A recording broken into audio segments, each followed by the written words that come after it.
Hi guys, hope all of you are doing mind blowingly amazing and पढ़ाई एकदम जोर शोर से चल रही है। उस पढ़ाई को अब अपन लोग फ्यूल करने के लिए लेके आए हैं अपनी next series which is the MCQ discussion. तो इससे पहले अपन ने 6 पीवाईक्यू सीरीज कंप्लीट की है। अगर वो तुम्हें देखनी है तो जाके मेरे चैनल में देख लो, तुम्हें मिल जाएगी। एंड वी ऑल नो कि है ना एमसीक्यू कितना ज्यादा इंपॉर्टेंट हो चुका है। It's a make and break for your paper. तो उसी चीज को स्ट्रेंथन करने के लिए अपन लोग ला रहे हैं अपनी next series, the MCQ series. And ये बनेगी 2 से 3 पार्ट में। ये बुक जो तुम अपने सामने अभी देख रहे हो, this is available on my Telegram channel, और चैनल का जो लिंक है वो अपने डिस्क्रिप्शन में ऑलरेडी दे दिया है। वहां से जाके तुम डाउनलोड कर सकते हो। Now the chapters that I am going to take in the first part will start from employ costing and not material. क्यों, ये थोड़े टाइम बाद तुम्हें ऑटोमेटिकली पता चल जाएगा। But right now we are starting with the second topic, which is employee cost जो है यहाँ पे। Now, इसका डिस्कशन होने कैसे वाला है बहुत क्लियरली समझा देता हूँ पहले ही।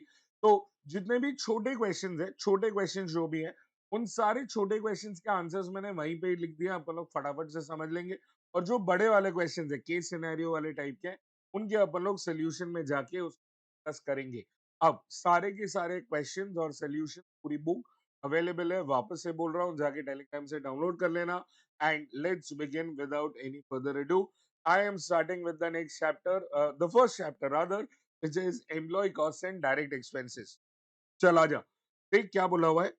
पहले क्वेश्चन तो बोला है HG limited supplies you the following information. Number of workers at the beginning दिया है, number of workers at the end, number of workers resigned, discharge and number of replace workers. Resigned वो है जो अपनी मर्जी से गए, डिस्चार्ज वो है जिन्हें तुमने जाने दिया, और रिप्लेसमेंट वो है जो तुम्हारे जिसको भी गए है ना, जो भी ऑर्गेनाइजेशन छोड़ के गए उसके बदले में जो आए। अब देख मांगा गया है, अपने से मांगा है labour turnover rate under the flux method. तो देख अपने को लेबर टर्नओवर के लिए क्या चाहिए, we need average number of employees on roll, और फिर है ना जो भी मेथड कर रहे हो उस हिसाब से नंबर ऑफ वर्कर्स। तो सबसे पहला काम अपन लोग करेंगे average number of employees on roll ढूंढने का। We will put down opening plus closing divide by 2, that is your average number of employees. Opening दिया है, क्लोजिंग दिया है, डिवाइड बाय 2 कर लेंगे। और पूछा है अपने को फ्लक्स मेथड। फ्लक्स मेथड में कौन कौन से वर्कर्स आते हैं, separated, replace plus newly recruit. अब इसमें वर्कर सेपरेटेड कितने, देख भैया जो अपनी मर्जी से गया या जो में जिन्हें तुमने निकाल दिए, ये दोनों के दोनों कैटेगरी के वर्कर्स जो है वो सेपरेटेड है। तो 35 और 10, 45 दोनों के दोनों सेपरेटेड है। रिप्लेस अपने पास दे दिया है 10, और ये न्यूली रिक्रूटेड अपने पास इस क्वेश्चन में नहीं बताया कि कितने, तो अपन लोग उसको इग्नोर कर देंगे। बस जो है उसको एड अप करके अपना परसेंटेज आ गया, which is next question. Hourly rate of wages बोला है गारंटीड एट 0.5 पैसा या 0.550 पैसा पर आवर, मतलब 1 घंटे का 50 पैसा। Standard time for producing 1 dozen articles is 3 hours. 1 dozen article का 3 घंटा टाइम अलाउड है। और बोला actual time taken by the worker to produce 20 dozen articles is 48 hours. और बोला अर्निंग्स अंडर रोवन। अब देख बहुत सिंपल है, तुम्हें रोवन के हिसाब से अर्निंग्स चाहिए, उसमें time allowed, time taken, time saved और रेट पर आवर, ये 4 एलिमेंट्स की जरूरत है।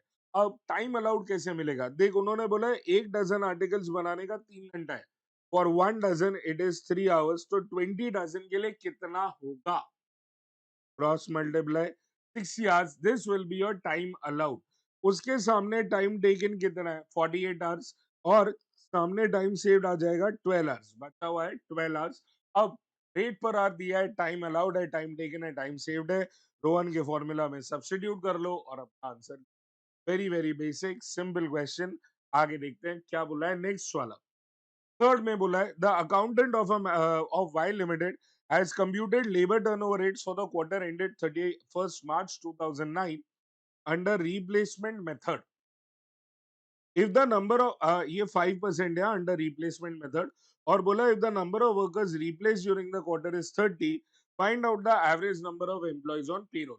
बहुत सिंपल है यार, रिप्लेसमेंट मेथड का फॉर्मूला यूज करो। Replacement method is number of workers replace upon the average number of employees. बस replacement method number of workers replace upon average. अपने पास रिप्लेसमेंट मेथड से परसेंटेज दिया है, वर्कर्स डेज दिया है, तो अपन को क्रॉस मल्टीप्लाई कर लो या मॉडिफाई करके अपने को एवरेज नंबर ऑफ एम्प्लॉय जाएगा. Very simple thing.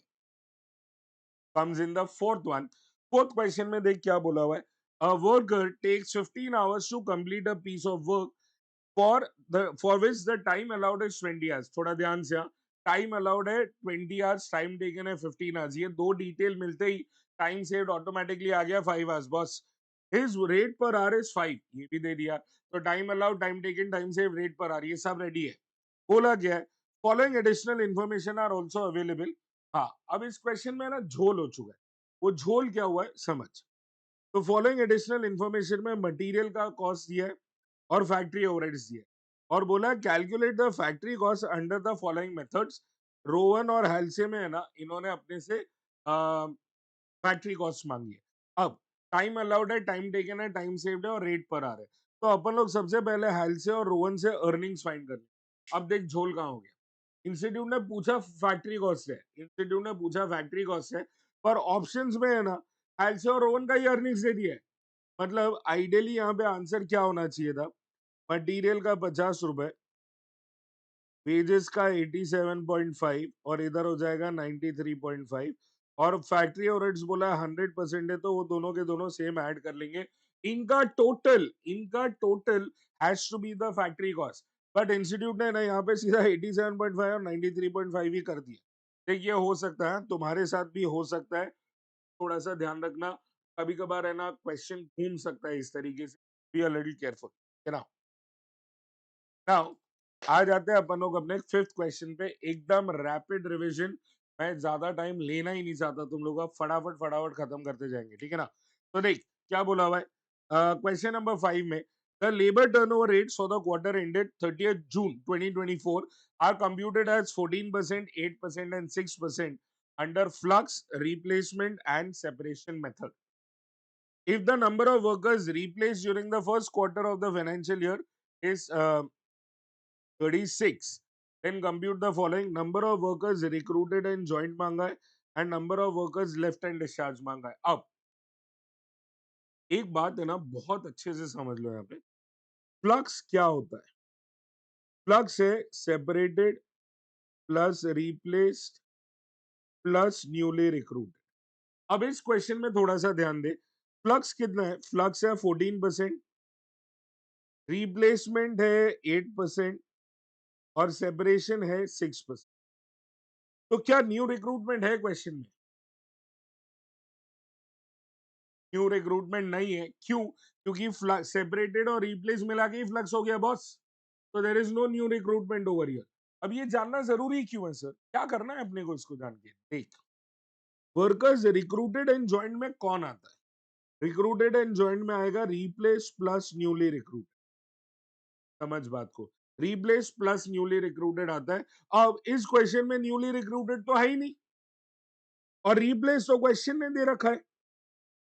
36 जो रिप्लेस है वो तो क्वेश्चन नहीं दे रखा है. तो यार ये तो आंसर क्वेश्चन ने दे दिया था बिना कुछ किए. समझ में आ रहा है. तो इसका ध्यान रखना. और लेफ्ट हैंड डिस्चार्ज का मतलब क्या होगा. सेपरेटेड. अब ये सिंपल है यार. देख सेपरेशन के लिए क्या करना पड़ेगा. सबसे पहले अपन लोग है ना average number of employees on roll ढूंढ लेते हैं. Average number of employees on roll कैसे आएगा. तो रिप्लेसमेंट मेथड यूज कर ले. It is the number of workers replace upon average. Replacement है 8% और ये है 36 अपॉन एवरेज. तो एवरेज हो जाएगा 450. वंस यू हैव दैट 450, फिर तो क्या है यार, ये सेपरेशन का मेथड ही तो डालना है. सेपरेशन का मेथड डाला, अपना काम रेडी हो गया. ठीक है ना. चलो. सो नंबर ऑफ वर्कर्स, ये इंपॉर्टेंट था. Recruited and joint it is replace plus newly recruited, पर क्योंकि न्यूली रिक्रूटेड था ही नहीं तो बस अपना रिप्लेस ही है ना यहाँ पे टोटल हो गया. तो रिप्लेस है 36, लेफ्ट हैंड डिस्चार्ज 27, ये अपन लोग ने ढूंढा है. सॉरी ये रहा ढूंढा हुआ. एंड बस अब राइट ऑप्शन चूज कर लेना है और अपना आंसर हो गया. Question number 6. देख क्या बोला हुआ है. If the amount of wages under हेल्से plan is 420, time allowed is 8 hours and the guaranteed time rate is 60 per hour, what is the time saved by the worker. अब देख अपने को टाइम सेव ढूंढना है, पर टाइम सेव के लिए ना अपन लोग क्या कर रहे हैं ना, अपन लोग है ना टाइम टेकन को एक्स ले लेते हैं। तो time allowed 8 hours, time taken x, time save कितना होगा 8 माइनस एक्स आवर्स। ठीक है, अब इस सारे डिटेल को है ना हेल्से के फॉर्मूला में डाल देते हैं। Earnings equals hours in hours worked into rate per our plus 50% of time saved into rate per hour. तो देख, अर्निंग्स दिया है, आवर्स वर्कड है एक्स, रेट पर आवर है 60 plus 50% of time saved 8 minus x into rate per our. बस इस equation को solve कर ले, तेरे को एक्स की वैल्यू मिलेगी। एक्स क्या था भाई, एक्स था टाइम टेकन। हाँ, वहां पे मिस्टेक मत कर देना, एक्स वॉज टाइम टेकन। तो टाइम सेव्ड कितना आएगा, टाइम सेव्ड 8 घंटा टाइम अलाउड था, टाइम टेकन 6 आवर्स है, तो बचा हुआ हो गया ना यार टाइम सेव्ड 2 घंटा। आ गया अपने समझ में आया। एंड अब आ जाते हैं एक बड़े वाले क्वेश्चन की तरफ, but with a short break. हाँ जी सर, चालू कर रहे हैं अपना सेवेंथ वन। तो देख, सेवेंथ क्वेश्चन है ना, ये थोड़ा लंबा वाला क्वेश्चन है, कि एक्चुअली अपनी है ना प्रैक्टिकल बुक का एक क्वेश्चन ही है, जो इन्होंने एमसीक्यू फॉर्मेट में बना दिया है। देख क्या बोला हुआ है। The board of JD Limited, J Limited has been appraised by the general manager that the employee attrition rate in the company has increased. Employee attrition rate मतलब labor turnover. हाँ। The following facts have been presented by the GM HR. Training period of the new recruits is 50,000 hours. During this period, the productivity is 60% of the experienced workers. Time required by an experienced worker is 10 hours per unit. अगर experience worker होता तो 10 घंटे में काम पूरा कर लेता है एक यूनिट, बट अभी वाले जो वर्कर्स है वो सिर्फ 60% एफिशिएंसी पर है। 20% of the output during the training period was defective, and the cost of rectification of the defective unit was 25 rupees. Potential productive hours lost due to delay in recruitment was 1 lakh hours. Selling price is 180, PV ratio 20%, settlement cost दिया है, recruitment और training cost दिया है, और बहुत सारे इन्होंने सवाल पूछे, अपने को 5 सवाल है। Will go to the solution and quickly discuss this. एक नाउ, सबसे पहली बात उन्होंने पूछा अपने से यूनिट्स का लॉस कितना हुआ है। तो देख, वो जो 50,000 घंटे ट्रेनिंग में निकले, वो अगर अपन लोग के पास लेबर टर्नओवर नहीं होता, तो अपन लोग है ना उसमें एक्सपीरियंस वर्कर होता। अपने पास एक्सपीरियंस वर्कर एक यूनिट को 10 घंटा लेता है, तो 50,000 घंटे में वो अपने को बना के दे देता 5,000 unit. 50,000 hours divide by 10 hours. But ये वाला अपना जो नया वर्कर है वो इनएक्सपीरियंस्ड है, तो उसे कितना टाइम लगा, उससे 10 घंटे में सिर्फ 60% वर्क हुआ है। तो 100% काम करने में उसको कितना टाइम लग गया, उसको लग गया टाइम 6.666666 आवर्स। तो उससे 50,000 घंटे में कितना काम हुआ, उससे 50,000 घंटे में ये रहा 50,000 divided by 16.666666 units, 60 hours per unit, तो ये हो गया 3,000 यूनिट्स। तो एक बात समझ, एक्सपीरियंस वर्कर होता 10 घंटा काम करता, 10 घंटे में एक यूनिट बनाता, 50,000 घंटे में 5,000 यूनिट बना देता। But in experience worker slow था, उससे 10 घंटे में सिर्फ 60% काम हुआ है, तो 100% काम करने के लिए उसको ज्यादा टाइम लगा, कितना 16.66 आवर्स लगे। तो 50,000 घंटे में उससे कितने यूनिट्स बन पाए, 50,000 डिवाइडेड बाय 16.66, मतलब यहाँ पे है ना तुम्हारा है ना कितना यूनिट्स बना, 3,000। जहां 5,000 बन सकता था वहां 3,000 यूनिट ही बने। ये हो गया एक लॉस ऑफ आउटपुट। दूसरा, क्योंकि there was delay in personnel का फिलिंग, तो उसकी वजह से 1 lakh potential hours are loss. वो जो 1 लाख घंटे का लॉस हुआ है, वो भी अपने लिए ना उसमें आउटपुट लॉस हुआ है। अगर अपने पास एक्सपीरियंस वर्कर बैठा होता, तो वो आवर्स खाली नहीं होते, और अगर वो आवर्स खाली नहीं होते, तो वो 1 लाख घंटे में अपने से 10 आवर्स पर यूनिट के हिसाब से और 10,000 यूनिट बन जाते। मतलब टोटल आउटपुट का लॉस हुआ है 12,000, 12,000 यूनिट्स का लॉस हुआ है। और इन यूनिट्स पे अपन लोग क्या कमाते, 180 का सेलिंग प्राइस है, 20% पीवी रेशियो है, तो 180 का 20% कमा लिया होता यहाँ पे, पर नहीं कमा पाए, नहीं कमा पाए यहाँ पे, तो वो अपना लॉस ऑफ कंट्रीब्यूशन। इसके अलावा में डिफेक्टिव का एक लॉस और हो गया। वर्कर ने 3,000 यूनिट बनाए, एक तो कम बनाया, कम बनाने के बाद भी है ना उससे डिफेक्टिव बना, तो वो जो 3,000 यूनिट का 20% डिफेक्टिव आ गया, मतलब 600 यूनिट डिफेक्टिव है, उसका 25 पर यूनिट का रेक्टिफिकेशन का कॉस्ट वो। और उसके बाद रिक्रूटमेंट, ट्रेनिंग और सेटलमेंट, इसका खर्चा क्वेश्चन ने दिया था, टोटल अपने को 9 लाख का लॉस हो गया। अब देख, फर्स्ट पार्ट में तो है ना यूनिट्स का लॉस 12,000, सेकेंड पार्ट में 4,32,000 लॉस और कंट्रीब्यूशन कितना हुआ, ये 12,000 यूनिट पे 180 के हिसाब से 20% का कंट्रीब्यूशन था, वो भी लॉस हो गया। इफेक्टिव का रेक्टिफिकेशन कॉस्ट कितना है, 15,000। तो टोटल लॉस 9 लाख, और 2,000 यूनिट ये वो है जो अपन लोग के यूनिट्स कम बने हैं। तो that is what is the seventh question.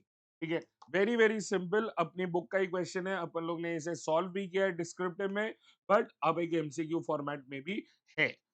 अब आ जाओ क्वेश्चन नंबर 8 की तरफ, देख क्या बोला हुआ है। Green Manufacturing Company is a medium size manufacturing company that uses different wage incentive systems to motivate its workers. The company recently adopted the Halsey piece rate system for its production workers for Division A and the Rowan piece rate system for its workers in Division B. Both division manufacture similar product but differ in performance, employee turnover and worker satisfaction. अब है ना एक चीज समझ, बड़े questions को छोटा कैसे करते हैं, इसमें पूरा का पूरा कोई का डिटेल काम का नहीं है, एक्सेप्ट डिवीजन ए में क्या काम होने वाला है हेल्से के हिसाब से, और रोवन होएगा डिवीजन बी में, बस।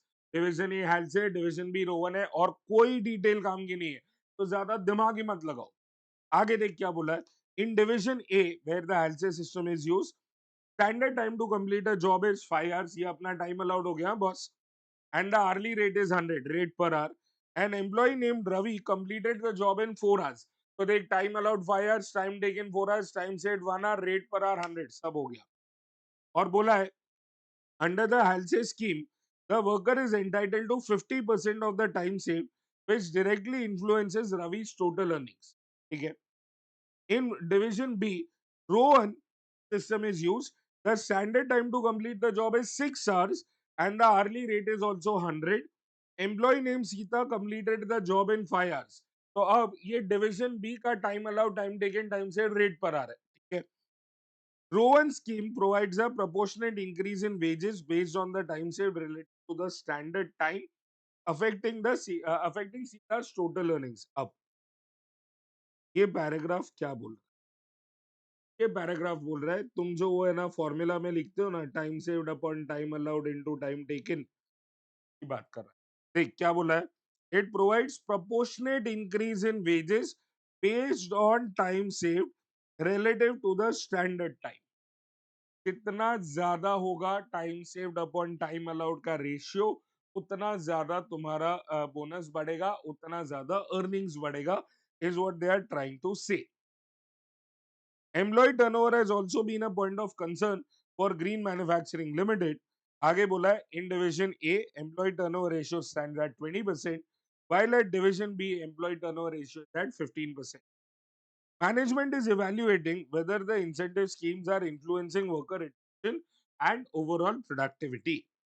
Furthermore, the company conducted an employee satisfaction survey.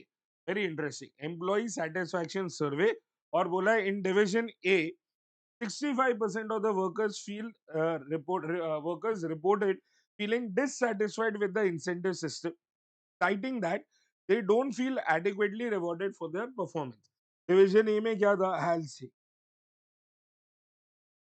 On the other hand, Division B's satisfaction was much higher, with 85% of the employees expressing satisfaction with the Rowan system, indicating a potential correlation between the wage system and employee retention. बातें इतनी बड़ी बड़ी, question अलातून बना लिया, इतना सारा employ satisfaction, L से Rowan, turnover, ये वो सब करने के बाद पूछा गया calculate bonus to be paid to Ravi as per Rowan system। यार बोनस ही मांगा है और तो कुछ था भी नहीं। तो देख रवि का है ना अपने पास टाइम अलाउड है, टाइम टेकन है, टाइम सेव्ड है, रेट पर आ रहा है। पर ध्यान रखना इन्होंने से बोनस मांगा है, बोनस एज पर रोहन क्या होएगा, रोहन का bonus is this much, time saved upon time allowed into time taken into rate per hour. Effective hourly rate of Sita मांगा है, तो वो तो सिंपल है यार, वाज वर्कर डिपार्टमेंट बी की एम्प्लॉय, उसका पेमेंट था रोहन के हिसाब से, तो time save, time allowed, time taken, time save, rate per hour सब निकाल लिया। फिर अर्निंग्स निकाला, hours worked into rate per our A plus time saved upon time allowed into time taken into rate per hour. तो ऐसे करके ना अपने को अर्निंग्स आ गया, अर्निंग्स को डिवाइड किया टाइम टेकन से, तो आ गया अपने को EHR। टोटल कमाया सीता ने 583.33, 5 घंटा काम करके। तो इफेक्टिवली एक घंटे का कितना बना? एक घंटे का बना 116.6। ये क्लियर है क्या? Very very simple. एंड आ जाते हैं अपने last question. Wow, I am loving it, 20 minutes के अंदर chapter over, very nice. Now last question क्या बोला है? ABC manufacturing limited employees 500 workers, 500 workers. Over the past year 80 employees left and the company. उसमें से 30 सेपरेशन है, 50 replacement है, ध्यान देना। The company has also been analyzing labor efficiency using Halsey and Rowan plan. Total wages paid under the time rate system 2 lakh. Standard time to produce 100 units का 50 घंटा। A took 40 घंटा to complete 100 units और time rate is 50 per our. अब वापस से ध्यान दे, time allowed दिया है 50 घंटा, टाइम टेकन 40, टाइम से 10, रेट पर आवर दे दिया है, और अपने से अब मांगा क्या? लेबर टर्नओवर मांगा है यूजिंग द फ्लक्स मेथड। भाई साहब, अपने को क्या क्या चाहिए लेबर टर्नओवर में यूजिंग फ्लक्स मेथड? तो देख, सबसे पहले एवरेज नंबर ऑफ एम्प्लॉइज चाहिए। ओपनिंग में तो बोल दिया है 500 है, क्लोजिंग के लिए क्या करना पड़ेगा? 500 थे, 30 चले गए तो माइनस कर दिए, 50 रिप्लेस हो गए तो उनको ऐड कर दिए, तो ये एट द एंड हो गए। तो ओपनिंग प्लस क्लोजिंग बाय 2, ये आ गया अपने पास एवरेज नंबर ऑफ एम्प्लॉइज। और फ्लक्स में चाहिए क्या? We need separated plus replace plus newly recruited. ठीक है, सेपरेटेड है अपने को पता है, रिप्लेस है अपने को पता है, न्यूली रिक्रूटेड के बारे में कुछ नहीं बोला है, तो अपन अज्यूम कर रहे हैं निल है। तो मतलब जो सेपरेटेड है प्लस रिप्लेस है upon the average number of employees, आ गया अपने को आंसर। आंसर आता है 15.68%, which is the closest to 16। फिर सेपरेशन रेट कैसे आएगा? बहुत सिंपल यार, number of workers separated upon average number of employees. Number of workers separated कितने हैं? सेपरेशन हुए 30 upon the average number of employees, हो गया काम खत्म। अब देख 5.88% आएगा, 6% लेना है। और बोला है, if a worker A is paid under the health plan with 50% bonus, what is workers A is earning for 100 unit? बहुत सिंपल, टाइम अलाउड है, टाइम टेकन है, टाइम सेव्ड है, रेट पर आ रहा है। Time allowed 50 hours, time taken बोल दिया है 40 आवर्स, टाइम सेव्ड है 10 आवर्स, रेट पर आ रहा है 50 पर आवर। और अपन लोग यहाँ पे है ना, डेटा सब्स्टिट्यूट कर लो, एलसी का फॉर्मूला डाल दो, आ जाएगा 2250 अपना अर्निंग्स। ठीक है, और बोला if the worker is paid under the Rowan plan, what will be the total earnings? Same चीज, same data, hours worked into rate per hour, hours worked 40, rate per hour 50, plus time saved upon time allowed into time taken, time saved at 10, time allowed 50, time taken 50 into the rate per hour। अपन लोग है ना, data substitute करो, answer लेके आओ। And with this, 9 MCQs have gotten over in 23 minutes। इससे ज्यादा fast MCQ खुद भी नहीं कर पाते। और अगर ये वीडियो पसंद आया तो please like and share and subscribe to the channel. I will see you with the next chapter very soon in the continuation. जाना मत, I will be back soon. हाँ जी सर, तो चालू कर रहे हैं अब अपना next chapter which is overheads. We have already completed labour and the next one is overheads. फटाफट से कंप्लीट करेंगे, no time pass, no bullshit, only and only focus. ठीक, क्वेश्चन नंबर 1 में क्या बोला हुआ है? The following data relate to the overhead expenditure of a contract cleaner in at two activity levels. तो उन्होंने बताया है, अगर क्लीनिंग 6375 स्क्वायर मीटर्स होगी तो अपने को ओवरहेड्स लगेगा 36,975। और अगर 7550 स्क्वायर मीटर्स होगी तो ओवरहेड्स लगेगा 41,792.5। तो अपने पास यहाँ पे दो लेवल्स पे है ना कॉस्ट दे दिया है। और पूछा दे क्या है, what is the estimate of overheads if 8100 square meters are to be clean? Now very important is to understand, यहाँ पे रूल क्या है ध्यान रखने वाला, कि जब भी तुम्हारे पास cost you are given at more than one level, एक लेवल से ज्यादा अगर कॉस्ट दिया होगा, so you will have to mathematically see whether that cost is fix, variable और सेमी वेरिएबल। यहाँ पे प्लीज गलती मत करना, यहाँ पे अपने पास दो लेवल्स पे है ना, उन्होंने बताया कि टोटल ओवरहेड्स क्या है। तो अब जब तुम्हें तीसरे लेवल पे फाइंड करना है, you will have to first see whether that cost is fix, variable और सेमी वेरिएबल। अब ये कैसे पता चलेगा सर? तो अपन लोग उसको डिवाइड करेंगे। अपन लोग उसको डिवाइड करेंगे कैसे, एक सेकंड दिखा देता हूँ। तो यहाँ पे कॉस्ट डिवाइड बाय मीटर्स करो, यहाँ पे कॉस्ट डिवाइड बाय मीटर्स करो, तो देख क्या आ रहा है, 36,975 डिवाइड बाय 675, क्या आ रहा है 5.8। और यहाँ पे आ रहा है 41,792.5 डिवाइडेड बाय 7,550, यहाँ पे आ रहा है 5.53। तो ये पर यूनिट पे सेम नहीं है। रूल क्या है, पर यूनिट सेम हुआ तो क्या होगा, वेरिएबल। टोटलिटी पे सेम होगा तो क्या होगा, फिक्स। और कहीं पे भी सेम नहीं हुआ तो हो जाएगा सेमी वेरिएबल। अब क्या ये पर यूनिट सेम है, नहीं, मतलब ये वेरिएबल नहीं है। क्या ये टोटल में सेम है, नहीं, तो ये फिक्स भी नहीं है, तो मतलब ये क्या होगा, सेमी वेरिएबल। अब सर सेमी वेरिएबल को कैसे ब्रेक करेंगे, आजा देख लेते हैं। अपन लोग करेंगे change in total cost divide by change in units. तो अपने पास चेंज इन टोटल कॉस्ट कितना है, ये रहा, divide by change in units, अपने को आ गया वेरिएबल कॉस्ट पर यूनिट। अब इसी वेरिएबल कॉस्ट पर यूनिट को यूज करके अपन लोग है ना फिक्स कॉस्ट ढूंढेंगे, कैसे? तो देख यहाँ पे अपने पास टोटल ओवरहेड्स दिया हुआ है, उसमें से वेरिएबल है ना 6375 का कितना होएगा, 6375 का टोटल कॉस्ट है 36,975, और उसका पर मीटर कितना होने वाला है, वेरिएबल वाला 6375 इंटू 4.1, ये आ गया अपना वेरिएबल। तो मतलब बचा हुआ हो गया फिक्स। अब अपने को कुछ नहीं करना है, अपने को पूछा है 8100 स्क्वायर मीटर्स पे क्या होगा। तो भैया एकदम सिंपल है, 8100 स्क्वायर मीटर्स पे सबसे पहले 4.1 के हिसाब से वेरिएबल कॉस्ट तो ले लो, तो वेरिएबल कॉस्ट आ जाएगा। बचा हुआ फिर फिक्स कॉस्ट ले लो, जो भी फिक्स कॉस्ट है वो पूरा का पूरा लगेगा, और ऐसे करके टोटल कॉस्ट आ जाएगा। तो it is absolutely absolutely straight forward. समझ में आया? सबसे पहले है ना अपन को सिर्फ ये चेक करना है whether the cost is fix, variable और सेमी वेरिएबल। वो चेक किए बिना जाना नहीं आगे। एक बार वो वेरीफाई हो गया तो वेरिएबल ढूंढ लो, change in total cost upon change in units करके, वेरिएबल मिला उससे फिक्स निकाल लो, और उसके बाद जो भी लेवल्स पे तुम्हें ना कैलकुलेट करना है उस पे कर लेना। देन सेकंड क्वेश्चन की तरफ आ जाते हैं। एक सेकंड, हाँ, सेकंड क्वेश्चन में देख क्या बोला हुआ है, the accountant of Brilliant Tools Limited applies और absorbs overhead on the basis of machine hours. तो मतलब ओवरहेड्स यहाँ पे on the basis of machine hours है। The budgeted overhead and the budgeted machine hours for the year are 1,30,000 and 8,000 hours respectively.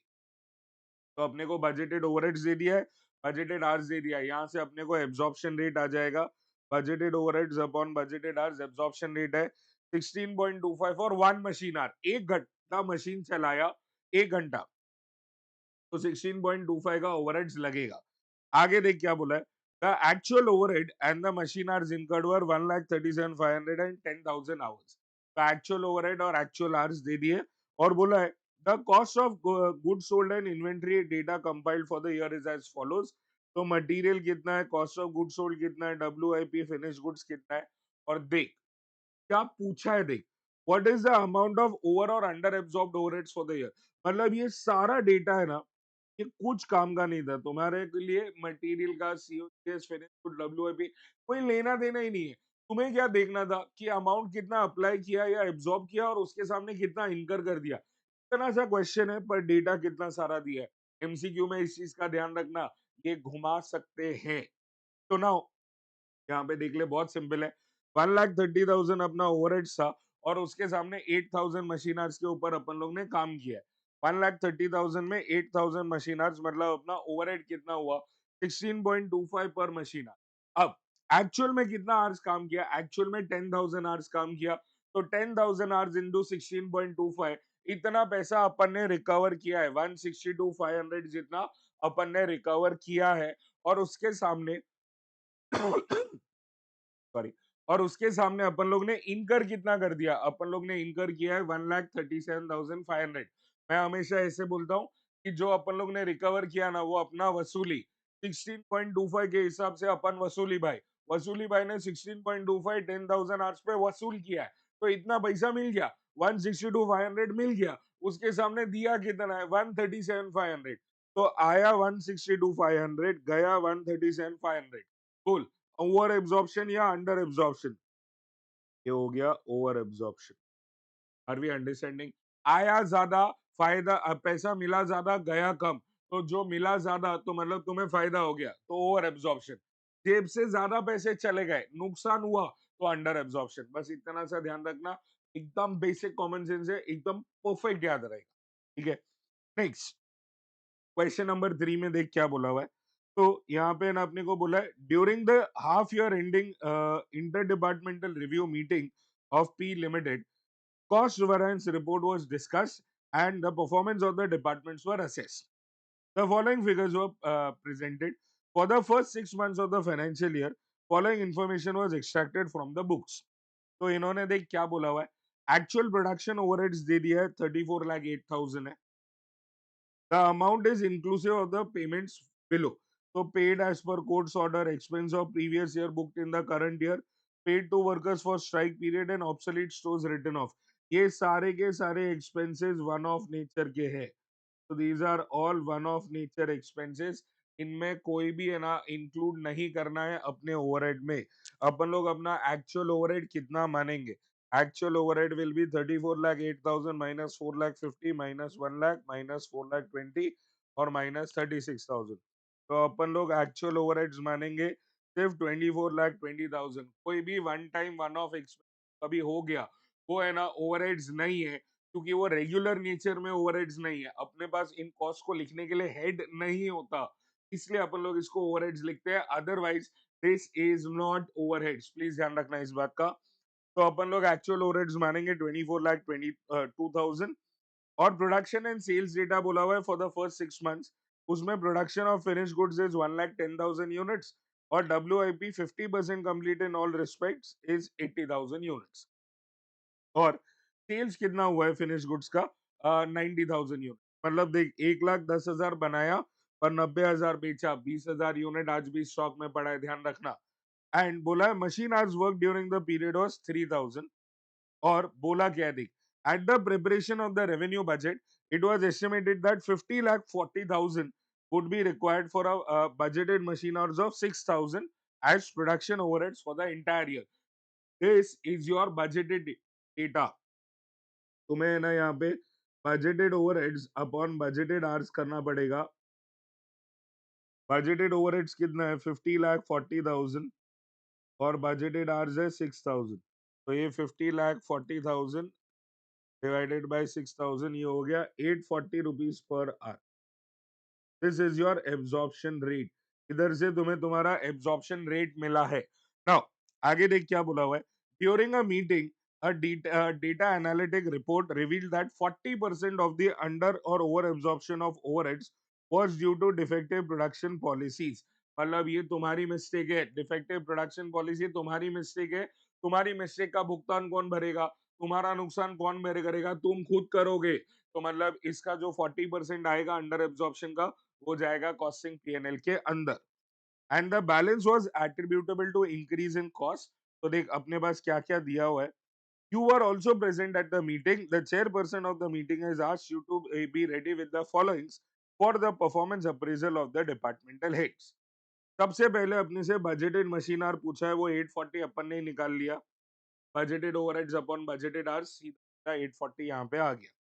फिर how much of the amount has been absorbed up to the end of the year. तो देख बहुत simple है, तुम 840 per hour absorb कर रहे हो, 840 per hour absorb कर रहे हो, और तुमने कितना आवर्स काम किया है?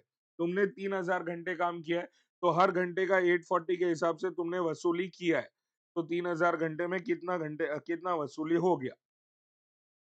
25,20,000 ये तुम्हारा वसूली हो गया। अब उसके बाद अमाउंट ऑफ अंडर और ओवर एब्जॉर्प्शन पूछा है। तो देख अपन लोग ने क्या बोला था, अपना एक्चुअल ओवरहेड कितना है? 24,02,000। 24,02,000 अपना ओवर एब्जॉर्प्शन है। तो अब देख बहुत सिंपल है, तुमने रिकवर कितना किया, तुमने पैसा वसूली कितना किया? वसूली भाई ने वसूली कितना किया?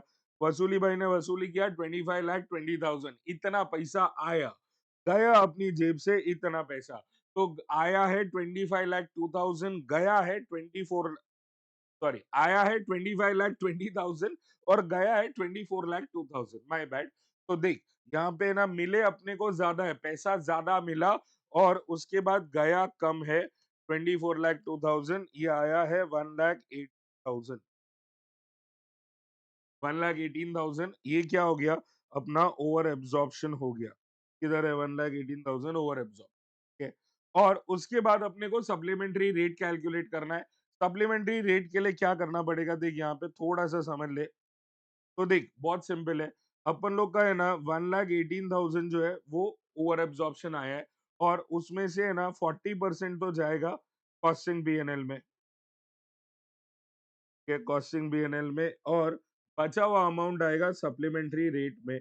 अब सप्लीमेंट्री रेट कितना होएगा? 1,18,000 का 60%, 70,800 के लिए। अब this has to be divided by the number of units that you have produce. इस पीरियड में कितना प्रोडक्शन किया है? तो देख, इस पीरियड में प्रोडक्शन हुआ है 1,10,000 फिनिश गुड्स का, और 40,000 जो है वो WIP का। क्यों 40,000 सर? अरे भाई 50% ही है ना कंप्लीट। तो 1,10,000 प्लस 40,000, 1,50,000 रुपया, 1,50,000 यूनिट्स हुए अपने। तो 1,50,000, तो अपना सप्लीमेंट्री रेट कितना हुआ? 0.472। ये रहा अपना सप्लीमेंट्री रेट। और लास्ट में पूछा है what is the amount of under और over absorption apportion to WIP।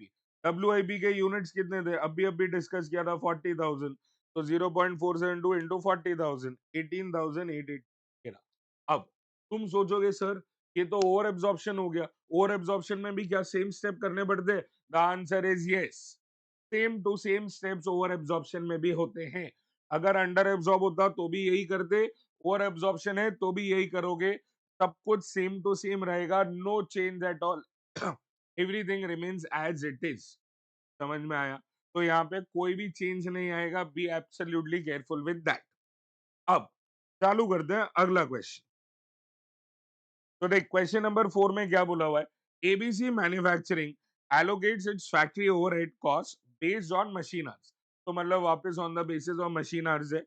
The total estimated overhead costs for the year are 6 lakhs and the company expects to use 30,000 machine hours। तो देख यार, अपने को यहाँ पे बजटेड ओवरहेड्स मिल गया, ये अपना बजटेड ओवरहेड्स है, और ये अपने बजटेड आवर्स है। तो अपना बजटेड ओवरहेड्स और बजटेड आवर्स तो आ गया। तो मतलब यहाँ पे अपने को एब्जॉर्प्शन रेट मिल जाएगा। देख, budgeted overheads upon budgeted hours, 1 घंटे का 20 रुपया।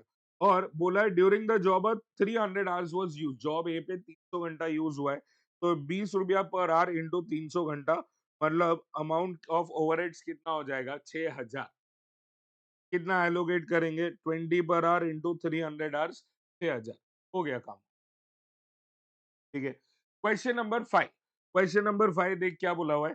Based on the data below, what is the amount of over और अंडर एब्जॉर्ब्ड ओवरहेड्स? बहुत सिंपल, ओवर अंडर एब्जॉर्प्शन पूछना है। वसूली कितना हुआ, एब्जॉर्ब कितना हुआ, चला कितना गया, इनकर कितना हुआ।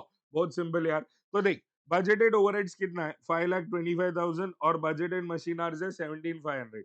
तो इन दोनों को डिवाइड करोगे तो तुम्हें एब्जॉर्प्शन रेट मिल जाएगा, है ना? तो मतलब budgeted overheads upon budgeted hours कर दो, तो यहाँ पे हो गया बजटेड ओवरहेड्स, और यहाँ पे है अपने पास बजटेड आवर्स। तो अपने को एब्जॉर्प्शन रेट मिल गया 30 रुपीज पर आवर। और आगे देख क्या बोला है? एक्चुअल मशीन आवर्स आर 17,040 और एक्चुअल ओवरहेड्स आर 5,20,000। तो अब एब्जॉर्ब्ड या अप्लाइड या वसूल, ये कैसे पता चलेगा? तुमने काम कितना किया? 17,040 आवर्स, और हर घंटे का 30 रुपया तुम्हें मिल रहा है। तो 30 रुपीज पर आवर इंटू 17,040, इतना पैसा आ गया। 5,11,200 आ गया। गया कितना सामने? गया कितना है? गया है 5,20,000।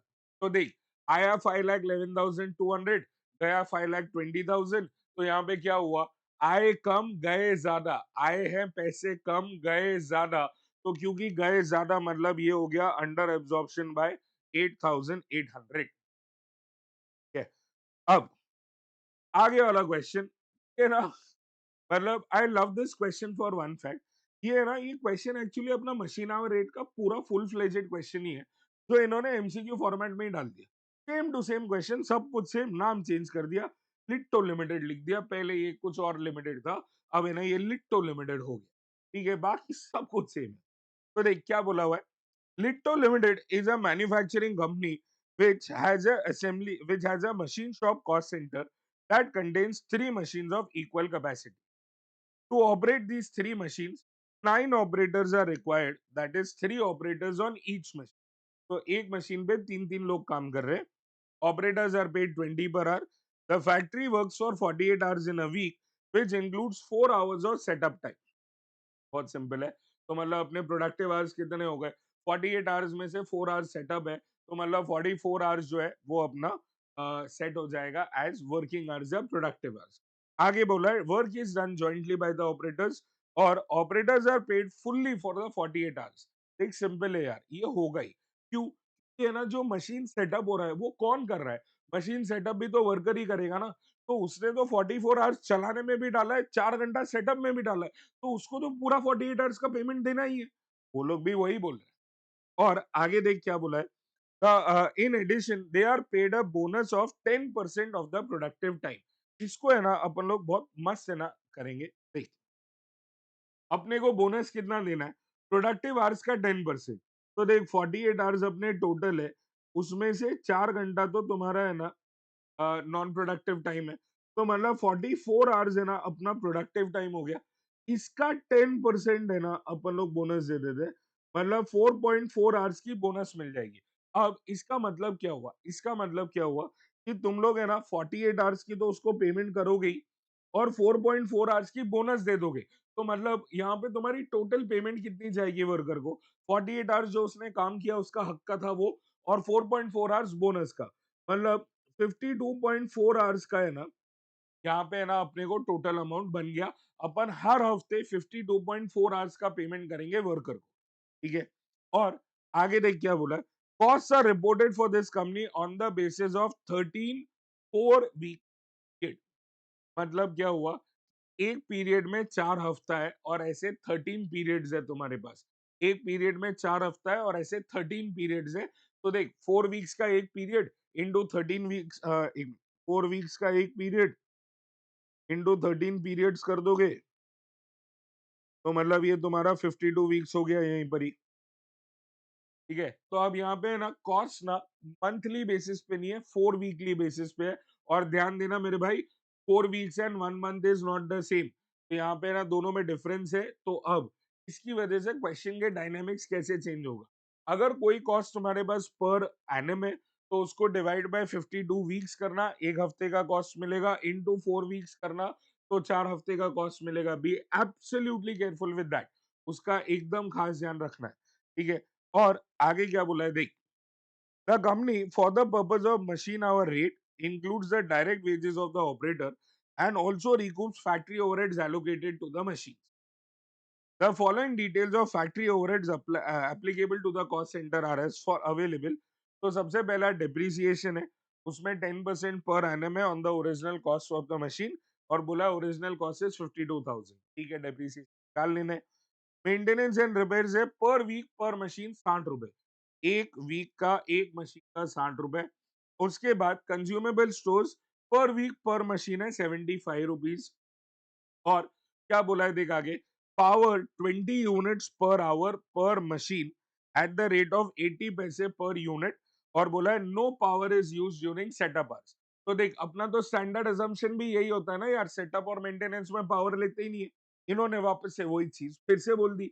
अपन लोग तो फिर भी 44 आवर्स पे लेने वाले थे, इन्होंने कंफर्म कर दिया कि भैया 44 आवर्स पे ले लेना.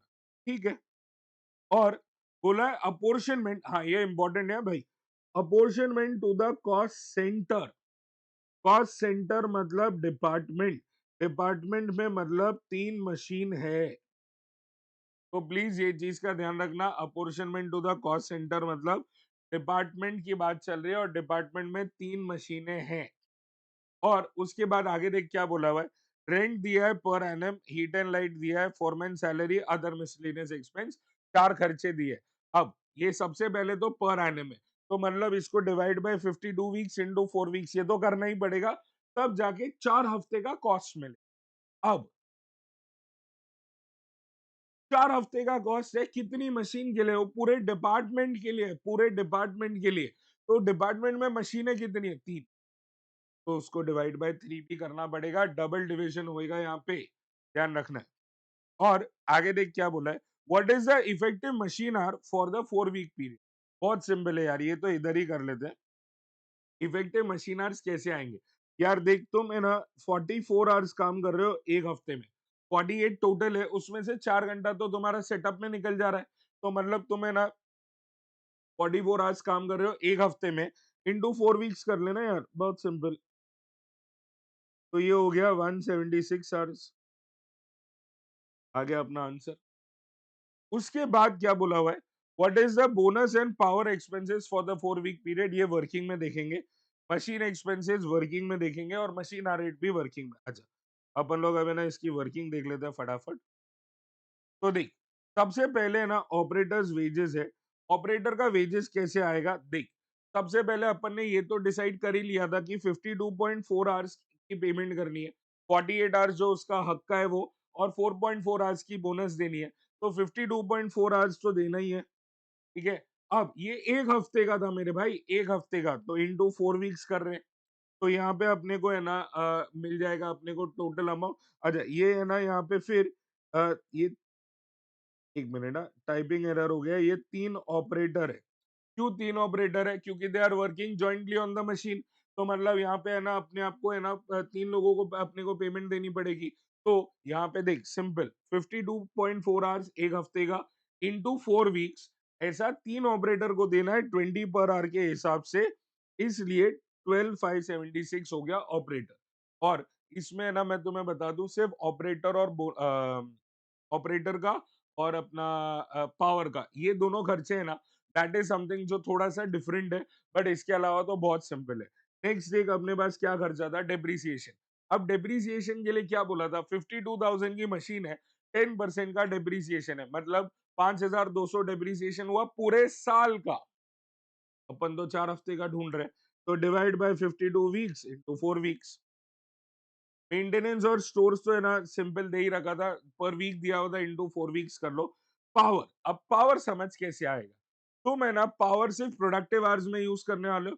प्रोडक्टिव आवर्स है कितने, 44 आवर्स, 44 आवर्स प्रोडक्टिव है, उसमें पावर यूज होएगा, पर वो एक हफ्ते के प्रोडक्टिव आवर्स है, अपन लोग ढूंढ रहे हैं इंटू 4 वीक्स, क्योंकि अपन लोग 4 हफ्ते की कैलकुलेशन देख रहे हैं।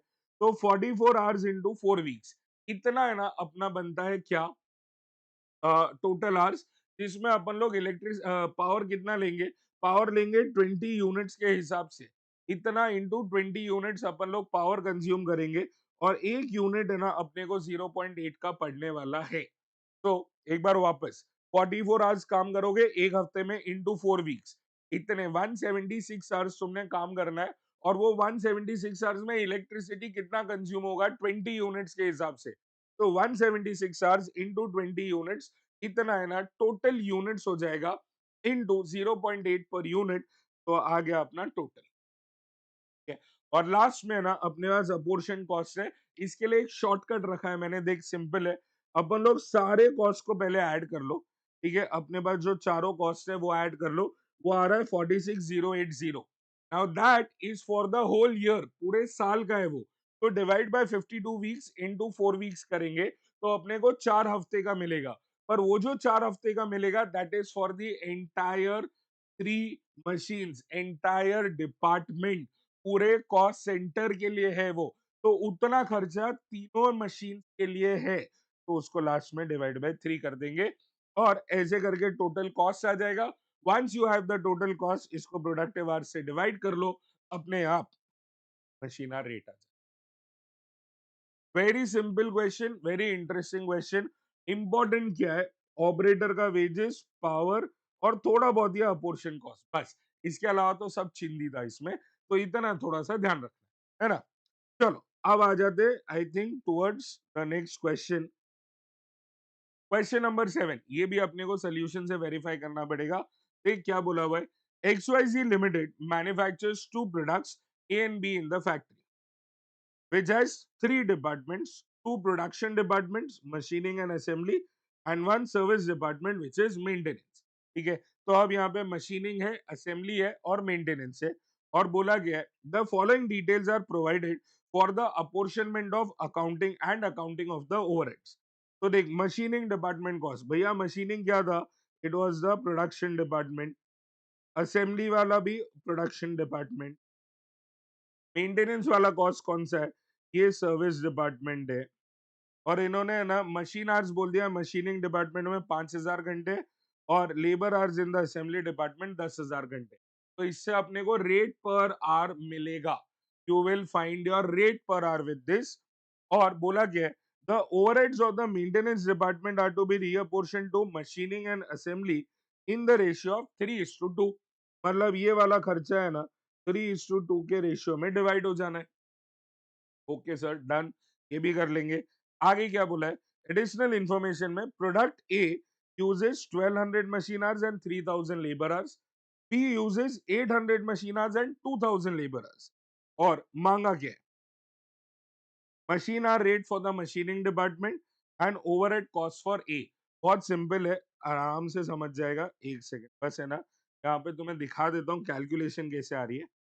तो देख, अ, अपने पास जो मेंटेनेंस डिपार्टमेंट है उसका ओवरहेड है 40,000, जो अपने को डिवाइड करना है 3:2 के रेशियो में।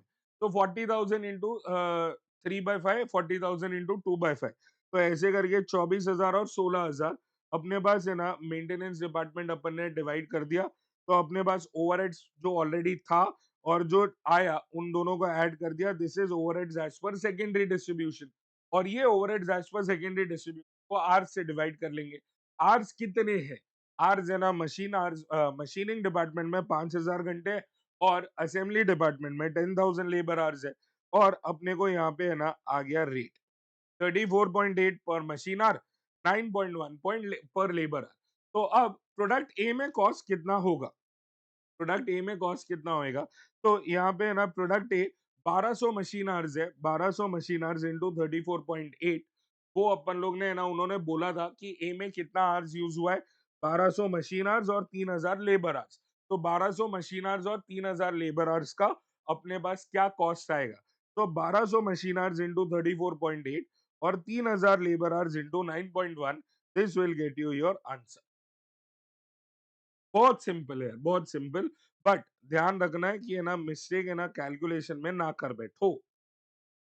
अब आ जाओ क्वेश्चन नंबर 8 पे। क्वेश्चन नंबर 8 अब है ना, this is very similar to अभी 2-3 क्वेश्चन पहले जो किया था। देख क्या बोला हुआ है, ABC manufacturing limited maintain separate financial and cost accounting records, the company uses absorption costing for its accounting system, the following information is available. तो देख, टोटल ओवरहेड्स इनकर्ड दे दिया है अपने को, ओवरहेड इनकर्ड है ना अपने पास कितना है, 1,50,000। अच्छा, ओवरहेड इनकर्ड ही लिखते हैं ना फाइनेंशियल अकाउंट्स में, तो ऐसा कुछ अलग तो किया नहीं है उन्होंने। और overheads absorbed in the cost accounts ही होता है, तो वो उन्होंने बोला है 1,40,000 हुआ है। तो देख, इनकर हुआ 1.5 लाख, वसूली वसूली वसूली, absorb absorb absorb applied, absorb applied, absorb applied, 1,40,000। तो देख, जेब से गए 1.5 लाख, आए हैं 1,40,000, तो यहाँ पे 10,000 रुपीज का अंडर एब्जॉर्प्शन तो ऐसे ही हो गया। उसके बाद देख क्या क्या दिया है, डायरेक्ट मटेरियल है, डायरेक्ट लेबर है, सेलिंग एंड डिस्ट्रीब्यूशन है, एडमिन ओवरहेड्स, ठीक है। Over and under absorption of overheads not adjusted in the cost account, ठीक है। तो मतलब ये over under absorb not adjusted मतलब प्रॉफिट उसके हिसाब से एडजस्ट नहीं किया, कोई बात नहीं। At the end of the month, the reconciliation statement is prepared to compare the profit as per the cost accounts with profit as per the financial accounts. Okay. The cost accounts do not account for over or under absorbed overheads directly, but is adjusted in the reconciliation statement. तो देख, usually क्या होता है ना, तुम ऐसे right of करके PNL में कर दो और उधर ही है ना तुम्हारा एडजस्टमेंट हो जाएगा।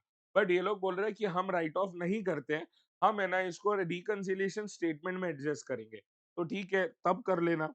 सबसे पहला सवाल देख, इतनी कहानी करने के बाद भी है ना क्वेश्चन की चिंदी दिख रही, देख क्वेश्चन कितना चिंदी है वो समझने की कोशिश कर। देख क्या मांगा है, what is the amount of over और under absorption of overheads for सितंबर। यार ये तो अपन लोग ने ऐसे ही निकाल लिया, 1.5 लाख रुपए इनकर था, 1,40,000 रुपीज एब्जॉर्ब हुआ है, तो मतलब 10,000 रुपए का अंडर एब्जॉर्प्शन, सॉरी ये ओवर एब्जॉर्ब, 10,000 का अंडर एब्जॉर्प्शन हो गई कहानी पूरी। इसमें तो और इतनी कहानी की कोई जरूरत ही नहीं थी। अब आगे देख क्या बोला है, if profit as per the cost account is 50,000, before reconciliation, what will be reconciled profit after adjusting for under absorbed overheads? तो देख, अपन लोग को है ना यहाँ पे ओवरहेड्स है पर पूछा रिकंसिलिएशन है। तो देख बहुत सिंपल है, profit as per cost books कितना है? 50,000। इसमें profit as per cost books में अपन लोग क्या एडजस्ट करेंगे? Under absorption. तो अपना अंडर एब्जॉर्प्शन कितना है? 10,000। तो ये क्या होएगा? माइनस। ये तो पता ही है ना यार, अगर है ना अंडर एब्जॉर्ब हुआ तो माइनस, ओवर एब्जॉर्ब हुआ तो प्लस। तो ये पर कब? When you start with cost books as the base. Cost book से चालू किया है तो under absorption is minus, over absorption is plus. तो मतलब यहाँ पे प्रॉफिट कितना आया? As per the financial books it will be 40,000। ये रहा। और उसके बाद है ना, in overhead accounting third part क्या बोल रहा है? In overhead accounting what would typically happen if overheads are consistently under absorb? अगर बार बार अंडर एब्जॉर्ब हो रहा है तो क्या करना पड़ेगा? यार इसका आंसर तो फर्स्ट पार्ट ने दिया है, ऑप्शन बी। कंपनी में need to increase its overhead absorption rate. Obvious है ना यार, तुम्हारा एब्जॉर्प्शन रेट कम है, तुम उसको बढ़ाओगे तो अंडर एब्जॉर्प्शन ऑटोमेटिकली कम होते जाएगा। That is what it means. तो बस उधर ही है। Company should decrease its overhead absorption rate, ये तो कोई पॉइंट ही नहीं बनता है। Company should show higher profit and cost account. अभी शो करने का क्या मतलब? अपनी मर्जी से थोड़ी प्रॉफिट दिखा सकते। ये तो स्टूपिड स्टेटमेंट है। और there is no need to adjust the overhead absorption rate, ये भी रॉन्ग है। You can not not adjust it.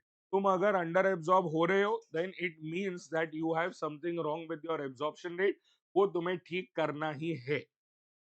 And with this your first option is the right one. चलो, now let's oh the chapter got over. पता भी नहीं चला. Just 30 minutes and the chapter is finally over. I hope you have understood all of it. If not, then please DM me or you can send me a question on your comments. ये सब कुछ बताओ, whether you like it, not like it. If want something more, let me know all of it. And please subscribe to the channel. I will see you in the next chapter very soon. Till then, bye bye. हाँ जी sir, जो अगला chapter जो चालू हो रहा है that is activity based costing. इस चैप्टर से मुझे पर्सनली ऐसा लगता है कि एमसीक्यूज के चांसेस थोड़े से कम है, क्योंकि यहाँ पे ना सब में वर्किंग जो है ना वो थोड़ी लंबी है। और मुझे नहीं लगता इंस्टीट्यूट को इस टॉपिक में बहुत ज्यादा इंटरेस्ट आना चाहिए। बट नॉनदलेस कुछ ना कुछ अपन ने ना एमसीक्यूज यहाँ पे भी बनाए हैं। Let's get cracking immediately. Question number 1, देख क्या बोला हुआ है। From the following information calculate the total cost of product A and be using the ABC analysis. तो इन्होंने देख अपने को नंबर ऑफ यूनिट्स दे दिए, दोनों में 5,000 है। नंबर ऑफ परचेज ऑर्डर्स दे दिया है। अब ये टोटल परचेज ऑर्डर्स कितने हो गए? 100 इधर, 220 इधर, मतलब 320। नंबर ऑफ डिलीवरीज दिए हुए 70 और 200, 270। और ऑर्डरिंग कॉस्ट और डिलीवरी कॉस्ट दे दिया है। अब देख, मांगा गया अपने से टोटल कॉस्ट। अब टोटल कॉस्ट के लिए क्या करना पड़ेगा? सबसे पहले कॉस्ट ड्राइवर का रेट फाइंड करना पड़ेगा। कॉस्ट ड्राइवर रेट कैसे आएगा? देख, अपने पास कॉस्ट दे दिया है और कॉस्ट ड्राइवर वॉल्यूम अपन ने ढूंढ लिया है। अब भी अभी कॉस्ट ड्राइवर वॉल्यूम ढूंढ लिया है। डिवाइड करोगे तो कॉस्ट ड्राइवर का रेट आ जाएगा। मतलब एक ऑर्डर प्लेस करने का 1250 का खर्चा है और एक डिलीवरी का 500 रुपए का खर्चा है। ठीक है, डिवाइड किया, अपने को आंसर आ गया। नाउ प्रोडक्ट ए में कितने ऑर्डर्स लग रहे हैं? 100 ऑर्डर एट 1250 पर ऑर्डर, और डिलीवरी लग रहे हैं 70 डिलीवरी एट 500 रुपए पर डिलीवरी।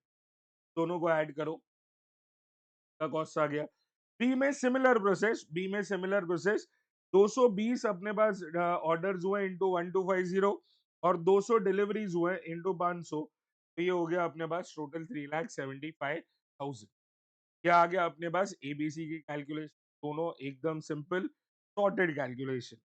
अब सेकंड पार्ट में देख क्या बोला हुआ है। One of Pintu's companies cost pool is parts administration. Cost pool बोला है, part administration. The budgeted overhead cost for that cost pool was 4 lakh. तो 4 लाख रुपए उसका कॉस्ट पूल है and the expectation was 4,000 part types. ये क्या हो जाएगा भैया? ये हो जाएगा कॉस्ट ड्राइवर का volume, cost driver volume. The actual overhead cost for the cost pool was 4,20,000 and at an actual activity level of 5,000 part types. बोला है the activity rate और for the cost pool, activity rate मतलब CDR बोला है। अब बहुत interesting है। इनने अपने को बजट का लेवल्स भी दिया है, एक्चुअल का लेवल्स भी दिया है।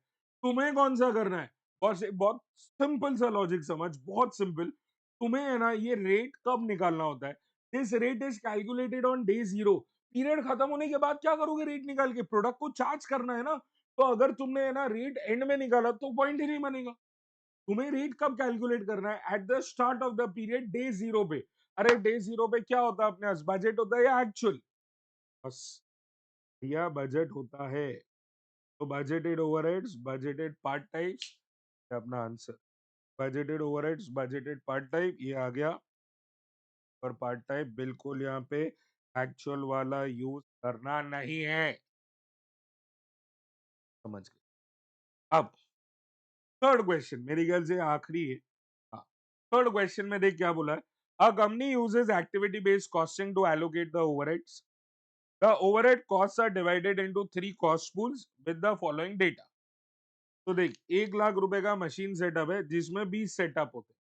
तो अपन डिवाइड कर लो और इधर ही है ना ये अपना सीडीआर आ गया, कॉस्ट ड्राइवर रेट। देखिए इस चैप्टर में सबसे इंपॉर्टेंट कॉस्ट ड्राइवर रेट होता है। अगर तुम्हारे पास कॉस्ट ड्राइवर रेट है ना तो सब हो जाएगा। समझ में आ रहा है? फिर क्वालिटी इंस्पेक्शन 1.5 लाख रुपए विद 30 इंस्पेक्शन। तो डिवाइड कर लो, आ जाएगा अपने पास 5,000 रुपए पर इंस्पेक्शन। मटीरियल हैंडलिंग 50,000 रुपए विद 5,000 मूवमेंट्स। 50,000 रुपए विद 5,000 मूवमेंट्स मतलब 10 रुपए की एक मूव। और इन्होंने बोला क्या है? प्रोडक्ट ए रिक्वायर्स 2 सेटअप्स, तो 2 setup into 5,000। 5 inspection into 5,000। 1,000 movement, 1,000 movement into 10 रुपए। और बोला इसमें 500 यूनिट बने।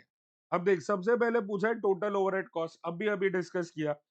2 सेटअप, 5 इंस्पेक्शन और 1,000 मूवमेंट इंटू द रेट कर दे, ये आ गया अपने पास 45,000 रुपया।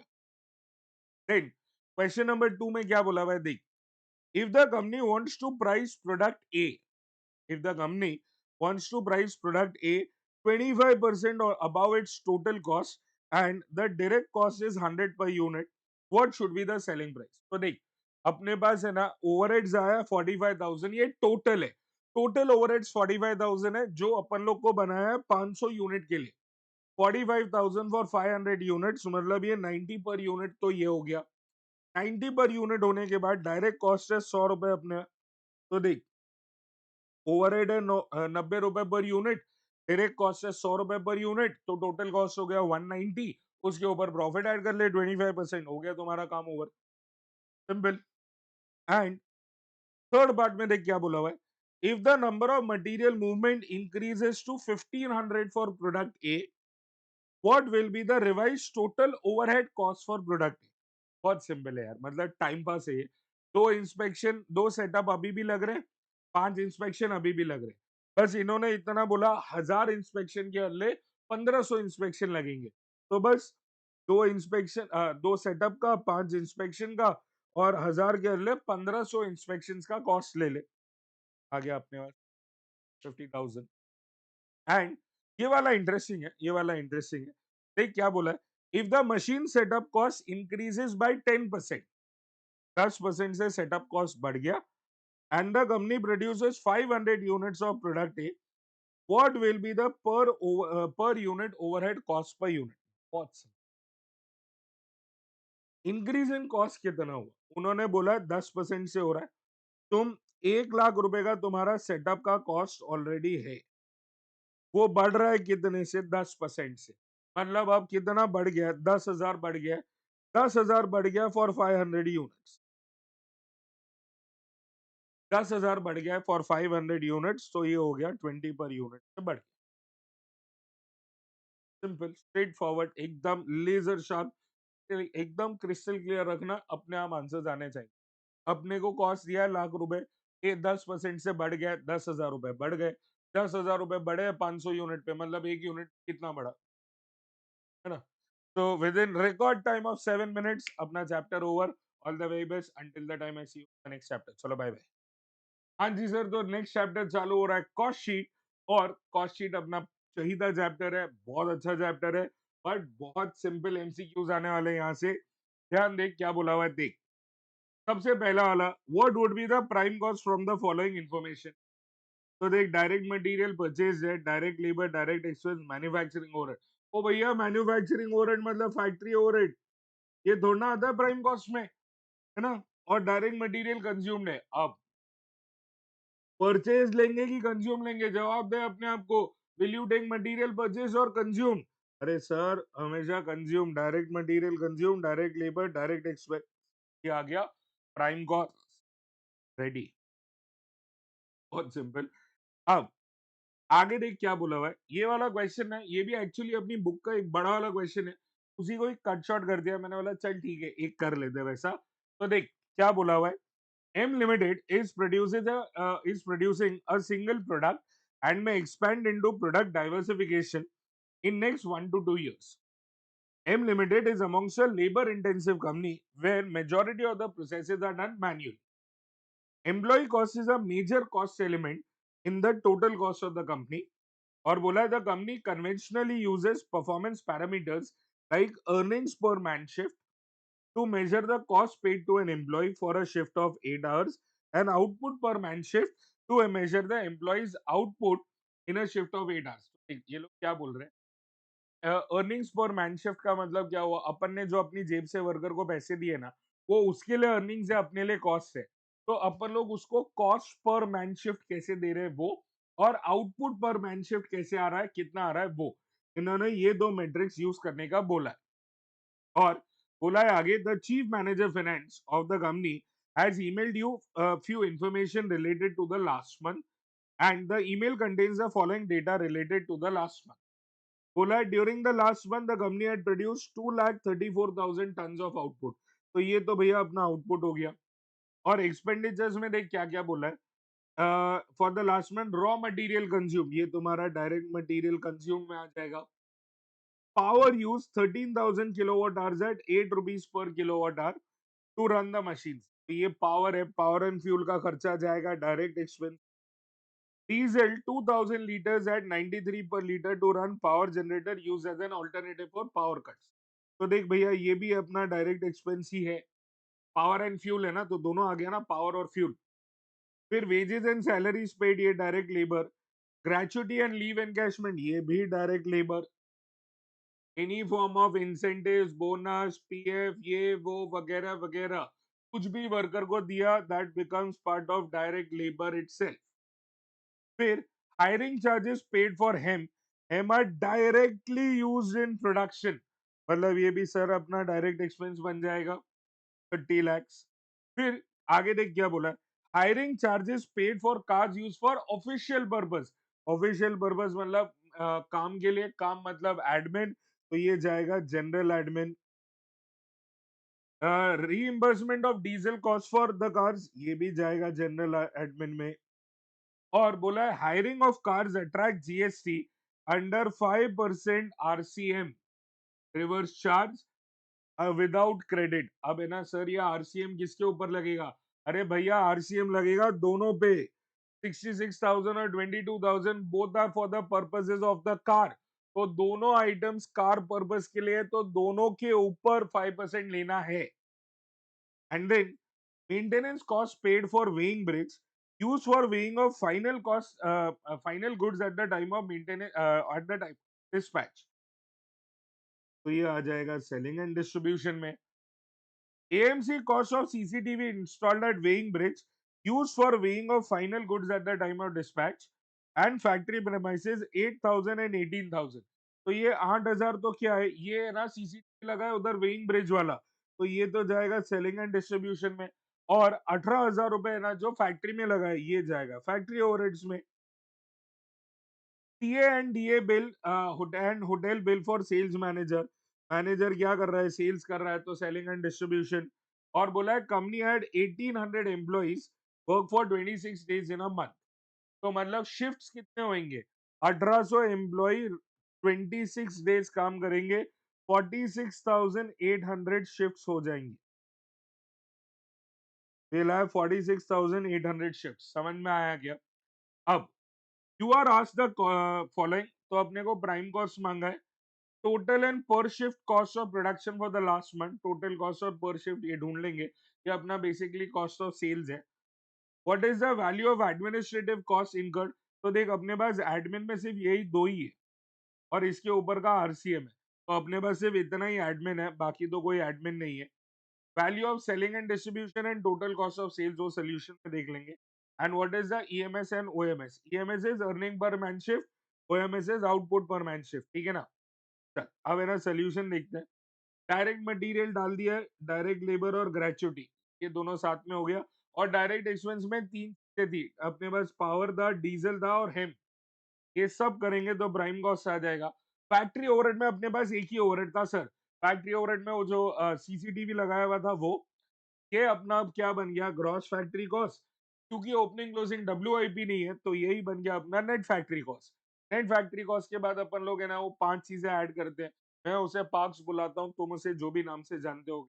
Primary packing admin related to production research and development, R D, और हाँ सेल ऑफ स्क्रैप, एक minute, P R Q quality control. तो primary packing admin related to production, R for research and development, Q for quality control और S for scrap, उससे कुछ नहीं है।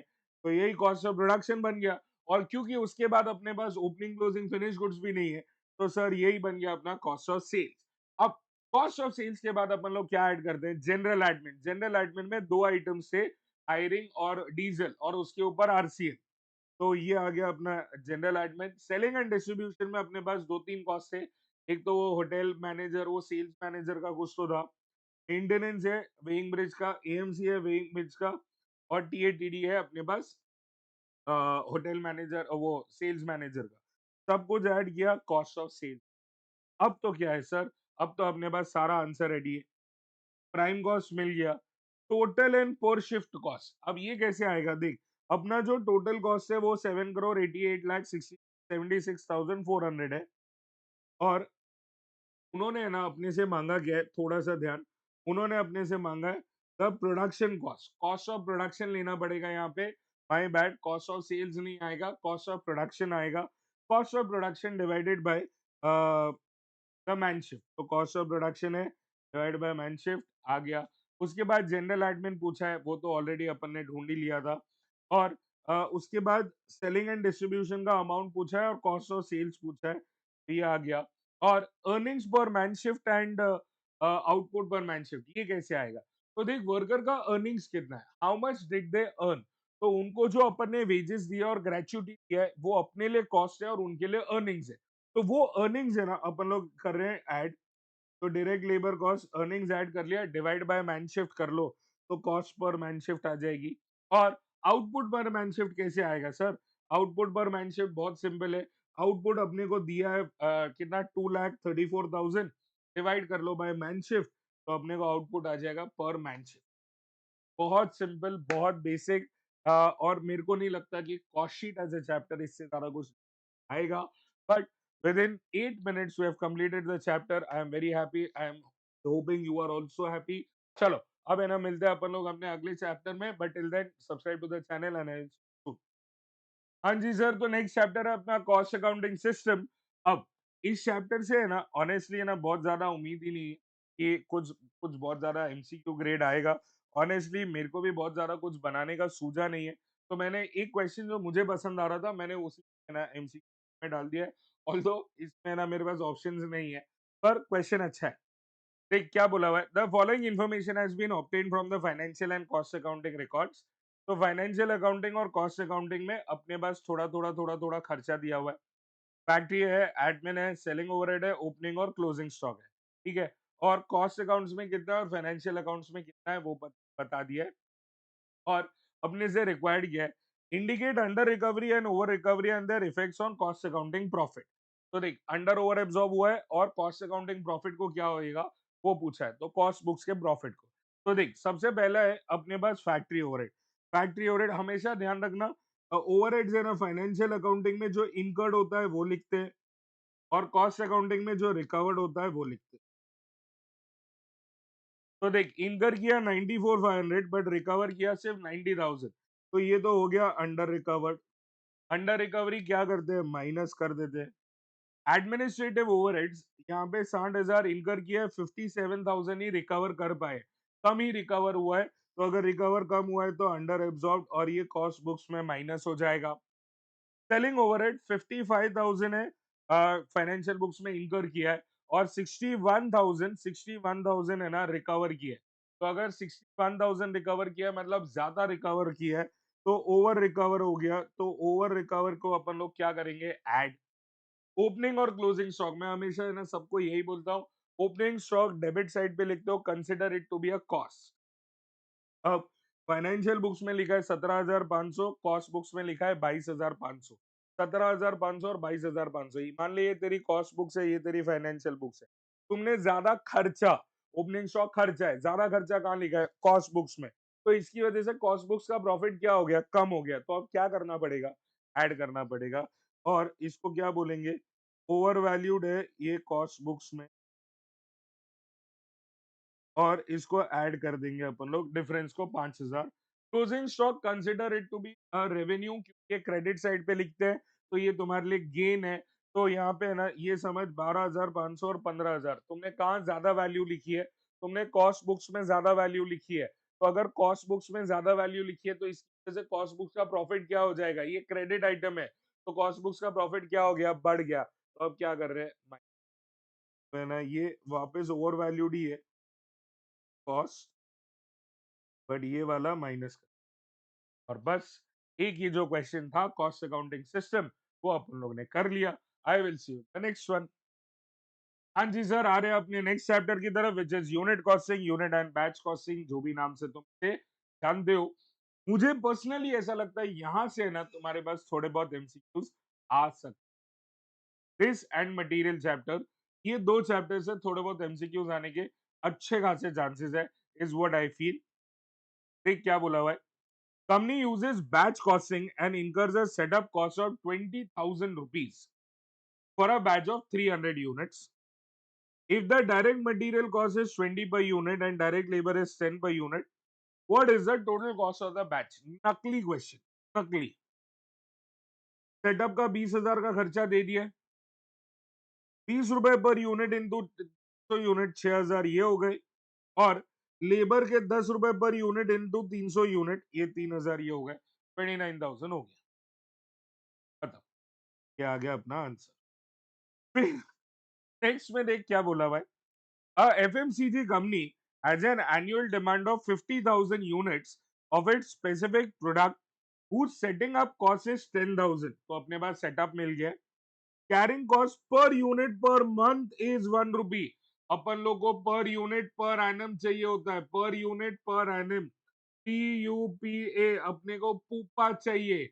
इन्होंने दिया है PM, पुपम दिया है, पुपम नहीं चाहिए, पुपा चाहिए। पुपम नहीं, पुपा हाँ। What is the economic batch quantity? बहुत simple.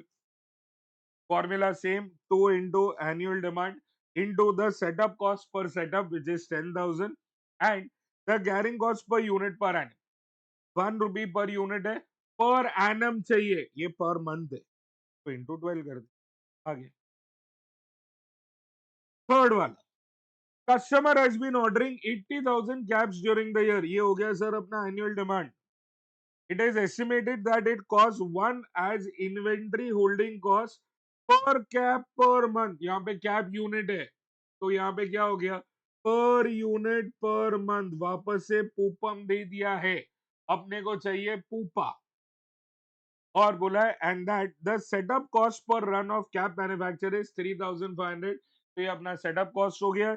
और बोला है what is the optimum run size of cap manufacture. वापस ईबीक्यू का फॉर्मूला डाल दो, 2 into annual demand into setup cost into per unit per annum. Per unit per annum sir जी, per unit per annum, 1 into 12 rupees, ये आ गया अपना 3। फिर ये वाला क्वेश्चन अच्छा क्वेश्चन है, देख क्या बोला। Arnav Limited operates in the beverage industry where it manufactures soft drinks in three sizes of large 3 liters है, medium 1.5 liters and small is 600 ml. The products are processed in batches. The 5000 litres capacity plant consumes, एक बहुत subtle तरीके से बोला है, इनका जो capacity है ना वो 5000 लीटर का है, consumes 90 kilowatt hours of kilowatt hours an hour, and one batch takes 1 hour 45 minutes या 1.75 hours to complete. Only symmetrical size of products can be processed at a time. इसका मतलब क्या हुआ बॉस, कि अगर तुमने है ना लार्ज बनानी है ना बॉटल, तो सारी लार्ज ही बनेगी, सारी मीडियम ही बनेगी, या सारी स्मॉल ही बनेगी, ठीक है।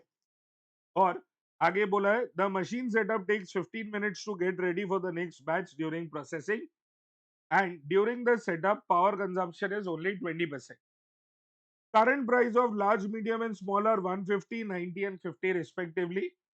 To produce a liter of beverage, 1 liter beverage के लिए 14 liters of raw material W and 25 liters of material C are required, which cost 0.5 and 1000 per liter respectively. 20 workers are required. The workers are paid 880 for 8 hours of shift of work. Okay, 880 rupees for 8 hours. Packing cost is 3 per bottle. Power is 7 per kilowatt hour. Other variable cost is 30,000 rupees per batch. Fixed administration is 4 crore 90 lakhs. And holding cost is 1 per bottle per annum. ये pupa है. Per bottle मतलब per unit, per annum मतलब per annum. ये pupa है. ठीक है. अब marketing team has served the following demand. तो 3 लाख बॉटल्स लार्ज का डिमांड है, 7.5 लाख बॉटल्स मीडियम का। ये 3 लाख बॉटल जो लार्ज वाला है वो 3 लीटर का है। This is 1.5 litre and this is 600 ml, ठीक है। और the following information has been sought from you for the purpose of performance review meeting. Number of large bottles that can be processed in a batch. तो देख अपने पास है ना एक size, वो अपना जो कैपेसिटी है वो 5000 लीटर का है, और लार्ज बॉटल 3 लीटर की है, तो डिवाइड कर लो, तो मतलब एक बार में 1666 बॉटल्स बन जाएगी। फिर total number of batches to run the to process medium size bottles. अब देख मीडियम साइज बॉटल्स चाहिए कितनी, 7.5 लाख। उसकी क्वांटिटी कितनी है, 1.5 लीटर। एक मिनट आंसर भी दिखा देता हूँ। तो यहाँ पे है ना, एक मिनट, मीडियम साइज बॉटल्स कितनी चाहिए अपने को, 7,50,000। उसकी क्वांटिटी है 1.5 लीटर। अब देख यहाँ पे है ना अपने को है ना कितना क्वांटिटी लगेगा, थोड़ा सा वो समझ।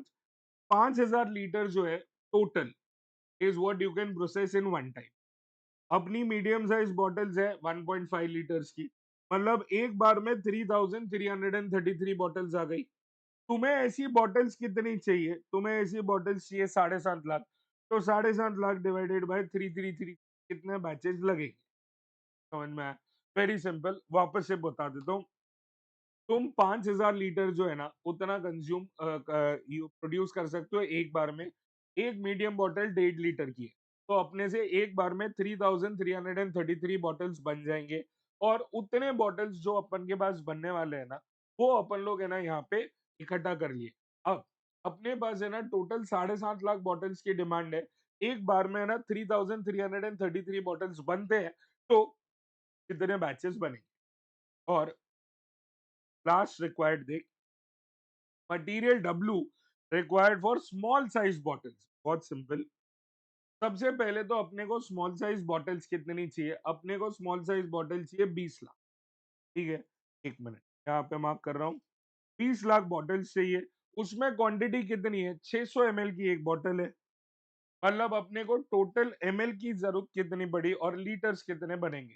तो देख मैं यहाँ पे कर रहा हूँ 20 लाख इंटू इसको 0.6 लीटर्स कर दो, तो ऑटोमेटिकली तुम्हें 12 लाख लीटर आ जाए। अब क्वेश्चन ने क्या बोला था, अगर तुम्हें 1 लीटर बेवरेज चाहिए ना, तो 14 लीटर्स ऑफ मटेरियल डब्ल्यू लगेगा। 14 लीटर्स ऑफ मटेरियल डब्ल्यू लगेगा। तो अगर तुम्हें है ना 12 लाख लीटर चाहिए, सॉरी यहाँ पे करेक्शन, ये 12 लाख लीटर है, तो 12 लाख लीटर्स के लिए कितना अपने को लगेगा अपना मटेरियल डब्ल्यू, वो अपन लोग क्रॉस मल्टीप्लाई कर रहे हैं। तो देख सबसे पहले तो है ना अपने को 20 लाख बॉटल चाहिए, उसमें 0.6 लीटर्स है, मतलब अपने को 12 लाख लीटर बेवरेज चाहिए। 12 लाख लीटर बेवरेज चाहिए। अब 1 लीटर बेवरेज के लिए 14 लीटर्स लगता है अपने को मटेरियल डब्लू। तो अगर 12 लाख लीटर चाहिए तो कितना मटेरियल डब्लू लगेगा, is what they are asking. बस क्या गया 1 crore. And with this, we finish unit and batch costing again in a record time of 8.5 minutes. I hope you are understanding everything. And if you do, please subscribe to the channel. If you have any doubts, you can DM me. I will see you in the next one in a very quick bit. Till then, signing off. हाँ जी sir, चालू हो गया अपना next topic which is service costing. Now this question, this chapter again, मुझे लगता है यहाँ से एमसीक्यूज आने के चांसेस थोड़े अच्छे हैं। बहुत सारे छोटे छोटे छोटे छोटे टाइप्स क्रिएट हो सकते हैं। तो यहाँ से है ना अपने पास कुछ थोड़े क्रिएटिव, थोड़े नए, थोड़े अलग पॉसिबिलिटी है। But let's begin without any further ado. Question number 1 देख क्या बोला हुआ है।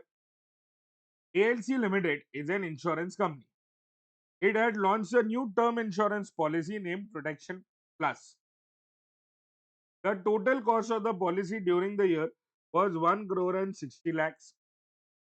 Total number of policies sold are 410 and total insured value of the policy is 920 crores. और बोला गया है cost per rupee of insured value. तो देख हमेशा ध्यान रखना, जो भी पर के पहले होता है ना, यहाँ पर है ना, पर के पहले जो होता है वो न्यूमरेटर होता है, पर के बाद में जो होगा ना वो डिनोमिनेटर होगा। तो पर के पहले न्यूमरेटर है तो कॉस्ट, कॉस्ट नहीं टोटल कॉस्ट। तो टोटल कॉस्ट अपना कितना है 1 crore 60 lakhs divided by the total insured value. अब ये टोटल इंश्योर्ड वैल्यू कैसे आया सर, ये रुपी ऑफ इंश्योर्ड वैल्यू दिया है ना, रुपी नहीं लेना है, टोटल लेना है, टोटल। टोटल इंश्योर्ड वैल्यू कितना है 920 करोड़। डिवाइड करो, आंसर रेडी है, एज सिंपल एज दैट। उसके बाद देख सेकंड वाले में क्या बोला हुआ है, calculate the total number of passenger kilometres from the following information. Number of buses दिया हुआ है 12, number of days of operation are 25, trips made by each bus per day are 10। 10 trip कर रहे हैं। Distance covered 20 kilometre one way, capacity is 40 passengers, normally 90% capacity utilisation. और अपने को है ना यहाँ पे पैसेंजर किलोमीटर्स फाइंड करना है। अब ये कैसे आएगा देख, सिंपल सा है। हमेशा जब भी पैसेंजर किलोमीटर्स फाइंड कर रहे हो या टन किलोमीटर्स फाइंड कर रहे हो ना, तो उसमें है ना सबसे पहले है ना किलोमीटर्स फाइंड करके पैसेंजर से मल्टीप्लाई कर दो। तो देख पैसेंजर किलोमीटर्स के लिए किलोमीटर्स फाइंड करो, पैसेंजर से मल्टीप्लाई करो। अब किलोमीटर्स कैसे आएंगे, go from extreme micro to macro. Extreme micro to macro का मतलब क्या है, वन वे ट्रिप कितना है 10 किलोमीटर, बराबर सॉरी 20 किलोमीटर का वन वे ट्रिप। 20 किलोमीटर का one way trip into two, 2 into 2 round trip हुआ ना भाई, जाने का 20 आने का 20, जाने का 20 आने का 20, तो 20 किलोमीटर इंटू टू, तो ये एक राउंड ट्रिप हुआ। 20 किलोमीटर इंटू टू, इसमें ट्रिप्स कितने लिए, कितने ट्रिप्स हुए, 10 ट्रिप हुए। इतने किलोमीटर्स, ये देख इतने kilometres will be for a month. ठीक है, ये sorry for a day, into the number of days कर दो तो it will B for a month. पर ये आया कितने बसेस के लिए, एक बस के लिए। अपन लोग ढूंढ रहे 12 बसेस के लिए, तो इतने हो गए अपने टोटल किलोमीटर्स। और फिर पैसेंजर से मल्टीप्लाई कर दो। पैसेंजर्स 40 है सीटिंग कैपेसिटी, बट 90% पैसेंजर्स ही बैठते हैं, तो 40 का 90% यहाँ पे हो गया 36 पैसेंजर्स। और ऐसे करके अपना टोटल अमाउंट बैठ गए। 20 किलोमीटर वन वे, तो 20 किलोमीटर जाना, 20 किलोमीटर आना, ये हो गया एक round trip into the number of trips 10, तो ये हो गया एक दिन का इनटू 25 डेज, ये हो गया एक महीने का। और ये एक महीने का एक बस का है, अपने पास ऐसी 12 बसेस है, तो उसके लिए इनटू 12 करेंगे। इतने किलोमीटर्स और पैसेंजर से मल्टीप्लाई कर दो, 40 का 90% पैसेंजर्स है। आगे अपना आंसर। फिर अपने पास नेक्स्ट क्या है, a hotel has 200 deal rooms, 120 deluxe and 80 premium. Normal occupancy summer is 80%, winter is 60%। Period of summer and winter is taken as 8 months and 4 months respectively. मतलब समर 8 महीने का है, विंटर 4 महीने का है। और बोला है assume 30 days in each month. Rent of premium room will be double of deluxe room. Hotel is expecting a profit of 20% on total revenue. और बोला है total cost is 2 crore 66 lakh 11,200. Room rent charge करना है, बताना है कितना होगा for the premium category. अब इसके लिए अपने को सोल्यूशन की जरूरत पड़ेगी. अब देख, अपने पास 200 रूम्स है. समर और विंटर दो टाइम में. समर 8 महीने का है, विंटर 4 महीने. ठीक है. अब 8 महीना मतलब कितना दिन हो गया? 240 डेज. क्यों बोला है 30 डेज इन अ मंथ ले लो, तो 8 महीना इंटू 30 डेज 240 डेज. विंटर 4 महीना इंटू 30 डेज 120 डेज. अब ऑक्यूपेंसी कितना है? समर के टाइम पे 80%, विंटर के टाइम पे 60%. तो बेसिकली अपने पास डीलक्स रूम जो 120 है, उसके 80% रूम्स बुक होते हैं. और जो प्रीमियम रूम्स है 80, उसके 80% मतलब 64 रूम्स बुकड है इन द समर. विंटर में क्या होएगा? 120 रूम्स वो के वही है, बट 60% ही ऑक्यूपाइड है. प्रीमियम में 80 रूम्स का 60%. अब अपन लोग यहाँ पे है ना क्या करने. ठीक. अपने अपना एंड गोल क्या होना चाहिए? We have to find total taking upon the total room days. तो अपने को मिल जाएगा फेयर पर रूम डे. अपने को ये फाइंड करना. ठीक है. तो अब रूम डेज कैसे आएंगे? तो बहुत सिंपल है, the number of rooms into number of days. और समर में रूम्स अलग है, समर के डेज अलग है. विंटर के रूम्स अलग है, विंटर के डेज अलग है. तो इसको अलग अलग कर देंगे. ठीक है. तो देख, समर में अपने पास कितने डीलक्स रूम्स बुकड है? समर में डीलक्स रूम्स है 96 रूम्स बुकड है फॉर 240 डेज. विंटर में डीलक्स रूम्स कितने बुकड है? 72. ये रहा फॉर 120 डेज. तो ये आ गया अपने को रूम डेज किसका? सिर्फ और सिर्फ डीलक्स का. अब प्रीमियम का क्या होएगा? समर में 64 रूम्स बुकड है फॉर 240 डेज. विंटर में 48 रूम्स बुकड है फॉर 120. पर सर, ये समर और विंटर डीलक्स और प्रीमियम आपने अलग अलग क्यों किया? क्योंकि भैया उन्होंने बोला है कि है ना प्रीमियम वाला जो कैटेगरी का रूम है ना उसका रेंट डबल है. तो इसके लिए अपन ने अलग अलग किया है. अब देख क्या करना पड़ेगा. Total cost plus profit takings होता है, ये तो अपने को पता ही है. उन्होंने अपने को टोटल कॉस्ट दे दिया है, पर प्रॉफिट के लिए क्या बोला था? It is 20% on takings. तो अपन लोग टेकिंग्स को 100 मानेंगे, प्रॉफिट उसका 20% मतलब 20. तो कॉस्ट 80 हो गया. और बस इसको क्रॉस मल्टीप्लाई कर लो, तो ये आ गया अपना टेकिंग्स का नंबर. ठीक है. अब ये जो टेकिंग्स का नंबर है ना, इससे अपन लोग अपना रेंट फाइंड कर लेंगे. कैसे? अपन लोग बोलते हैं डीलक्स रूम का रेंट है ना एक्स रख लेते हैं. और वो सुपर डीलक्स क्या प्रीमियम रूम है ना, ऑटोमेटिकली है ना 2x हो जाएगा. तो देख, 31,680 रूम डेज जो हुए हैं, किसके हुए हैं? ये हुए हैं डीलक्स के. तो उस पे एक्स ले लिया. और 21,120 रूम डेज जो सुपर डीलक्स के, उस पे 2x ले लिया. और इन दोनों का टोटल हो गया इतना. एक्स को फाइंड करोगे तो अपने को वैल्यू मिल जाएगी. बट एक्स क्या था? जो अपना रेगुलर रूम था ना डीलक्स वाला, उसका फेयर. प्रीमियम का मांगा है. प्रीमियम क्या है? प्रीमियम 2x है. 2x मतलब वेरी वेरी सिंपल. एक क्विक रिकैप ले ले. सबसे पहले तो अपन ने ये ढूंढा समर विंटर है कितना, समर में डेज कितने, विंटर में डेज कितने, समर में रूम्स कितने बुक, विंटर में रूम्स कितने. फिर अपन ने फाइंड किया रूम डेज. तो रूम डेज डीलक्स का अलग, प्रीमियम का अलग. क्यों? क्योंकि इनके फेयर में फर्क है. तो डीलक्स और प्रीमियम का अलग अलग फाइंड किया. और उसके बाद है ना अपन ने टेकिंग्स फाइंड किया. और उस टेकिंग्स का इक्वेशन बनाया कि समर प्रीमियम रूम्स पे एक्स लेंगे, डीलक्स रूम्स पे 2x लेंगे, तो टोटल कितना कलेक्शन आना चाहिए. और ये आ गया अपने पास अमाउंट. ठीक है. अब देखते हैं नेक्स्ट क्वेश्चन. तो यहाँ पे देख फिफ्थ क्वेश्चन में क्या बोला हुआ है? Find out the most appropriate unit cost from the following information of ZMD transport services limited dealing in goods carriage. तो इन्होंने अपने को टोटल कॉस्ट दिया है, किलोमीटर्स दिया है, नंबर ऑफ टन्स दिया हुआ है, नंबर ऑफ ड्राइवर्स दिए, नंबर ऑफ ट्रक्स और टोटल किलोमीटर्स. अब देख, इन्होंने अपने से मांगा गया मोस्ट अप्रोप्रिएट यूनिट कॉस्ट. तो most appropriate unit cost transport industry के लिए क्या होएगा? Cost per ton kilometre. तो देख, अपने पास टोटल कॉस्ट है, अपने को टोटल टन किलोमीटर्स फाइंड करना पड़ेगा. टन किलोमीटर्स भी दिया हुआ है, सॉरी, टोटल टन किलोमीटर्स भी दिया है. डिवाइड करो, आंसर है. अब इसमें क्या समझने, the only thing that you need to go through होगा. किया होगा, पता होगा तो ऑटोमेटिकली फील, नहीं किया होगा तो हमेशा डर लगा रहेगा। And that is what we are trying to remove here. अपनी कोशिश यही है कि तुम डर के ना जाओ, है ना। चल, अब आ जा क्वेश्चन नंबर 6 पे। देख क्या बोला हुआ है। अ truck carrying 10 tons of goods over 200 kilometers per day for 26 days in a month. 10 kilometers applicable are, वापस से बहुत सिंपल है। The number of tonnes into the number of kilometre. ये किलोमीटर्स जो है वो एक दिन के हैं, तो जो टन किलोमीटर्स आया वो एक दिन का आया। ये देख, the number of tonnes into the number of kilometres, ये एक दिन का मिल गया तुम्हें टन किलोमीटर्स इनटू 26 डेज। कर लो आंसर।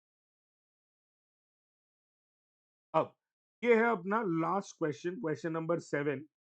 देख इसमें क्या बोला हुआ है। LMB private limited. और अच्छा बाय द वे ये बता दूं, ये वाला क्वेश्चन ना अपने डिस्क्रिप्टिव बुक में भी है, अपने पास यहाँ पे भी है, और बहुत बार आ चुका है, और अभी तक पेपर में नहीं आया है, तो चांसेस बनते हैं बॉसेस के। ठीक है, तो इसके chances are fairly fairly good. थोड़ा सा ध्यान दे क्या बोला हुआ है।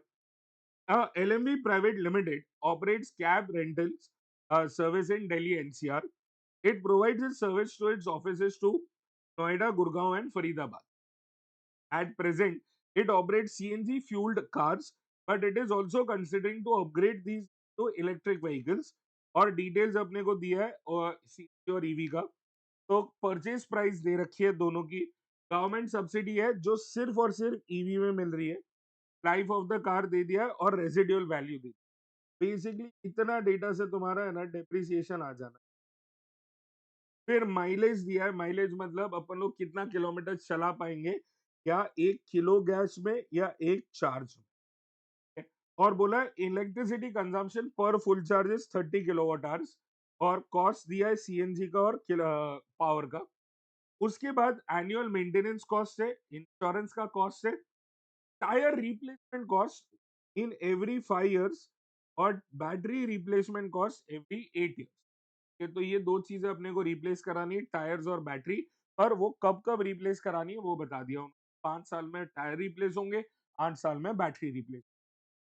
और apart from the above following are the additional information. तो मंथली डिस्टेंस कितना है, 1500 किलोमीटर। ड्राइवर का सैलरी है, गराज रेंट है, और share of office and administration per car दिया हुआ है 1500 रुपए। मांगा गया। You have been approach by the management of LMV private limited for the consultation on the two options of operating the cab service. The expected questions that may be asked by the management are as follows. तो सबसे पहले तो depreciable value पूछ। बहुत simple है यार, depreciable value तो इधर ही सली। कॉस्ट दे दिया है, minus the residual value divided by the life. यहाँ पे कॉस्ट भी है, पर अपने को सब्सिडी भी दे दिया है, गवर्नमेंट ने सब्सिडी दी है तुम्हें। अब वो सब्सिडी का करोगे क्या? अरे माइनस करेंगे, इतना पैसा दिया ही नहीं है तो डेप्रिशिएट कहाँ से होएगा।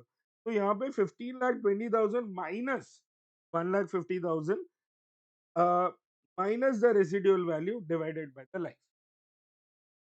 इतना करोगे आंसर आएगा। आंसर चेक कर, खुद बना आंसर चेक कर सही आया कि नहीं आया। ठीक है, उसके बाद पूछा है what will be the monthly cost of fuel and electricity for a CNG and EV. के लिए आंसर पे आ जा, जल्दी समझ में आ जाएगा। हाँ, ठीक। तुम्हें चलानी है पूरे महीने में 1500 किलोमीटर, और सीएनजी है ना, तो 1 केजी सीएनजी में 20 किलोमीटर चलता है। तो अगर 20 किलोमीटर के लिए 1 किलो सीएनजी है, तो 1500 किलोमीटर के लिए क्रॉस मल्टीप्लाई करो, we need 75 kgs of CNG. और सीएनजी है 60 रुपए का, तो अपने को आ गया आंसर। बट ईवी में क्या होगा, एक फुल चार्ज में गाड़ी 240 किलोमीटर चल रही है। अ, एक फुल चार्ज में 240 किलोमीटर चल रही है। एक फुल चार्ज में 240 किलोमीटर, तो 1500 किलोमीटर के लिए कितने चार्ज करने पड़ेंगे? तो 1500 डिवाइड बाय 240, 6.25 चार्ज। और एक चार्ज करते हो कितना इलेक्ट्रिसिटी जाता है, 30 किलोवाट आवर्स जाता है। तो into 30 kilowatt hours, 187.5 kilowatt hours जाएगा। और 1 किलोवाट आवर अपने को पड़ता है 7.6 का। तो यहाँ पे करके अपने को आ गई है वैल्यू फॉर द वेल। अब सीएनजी आने के बाद अगला सवाल क्या पूछा है, what would be the total cost to be incurred for the replacement of tyres for CNG and EV cars respectively. ये बहुत इंटरेस्टिंग है, ध्यान से समझना, बहुत बहुत इंटरेस्टिंग। अब टायर है ना, अपन लोग को है ना कितने टाइम में बदली करना है, वो बोला है 5 साल में। पर भैया एक बात समझना, तुम्हें है ना टायर लग के तुम्हारी गाड़ी आई है तुम्हारे पास, तो पहले 5 साल तक तो जो कंपनी ने गाड़ी दी है तुम्हें जिसमें टायर लग के आए थे, वो तो ऑलरेडी है ना तुम्हारे पास। तो उसको थोड़ा ना पहले साल से चेंज कर देंगे।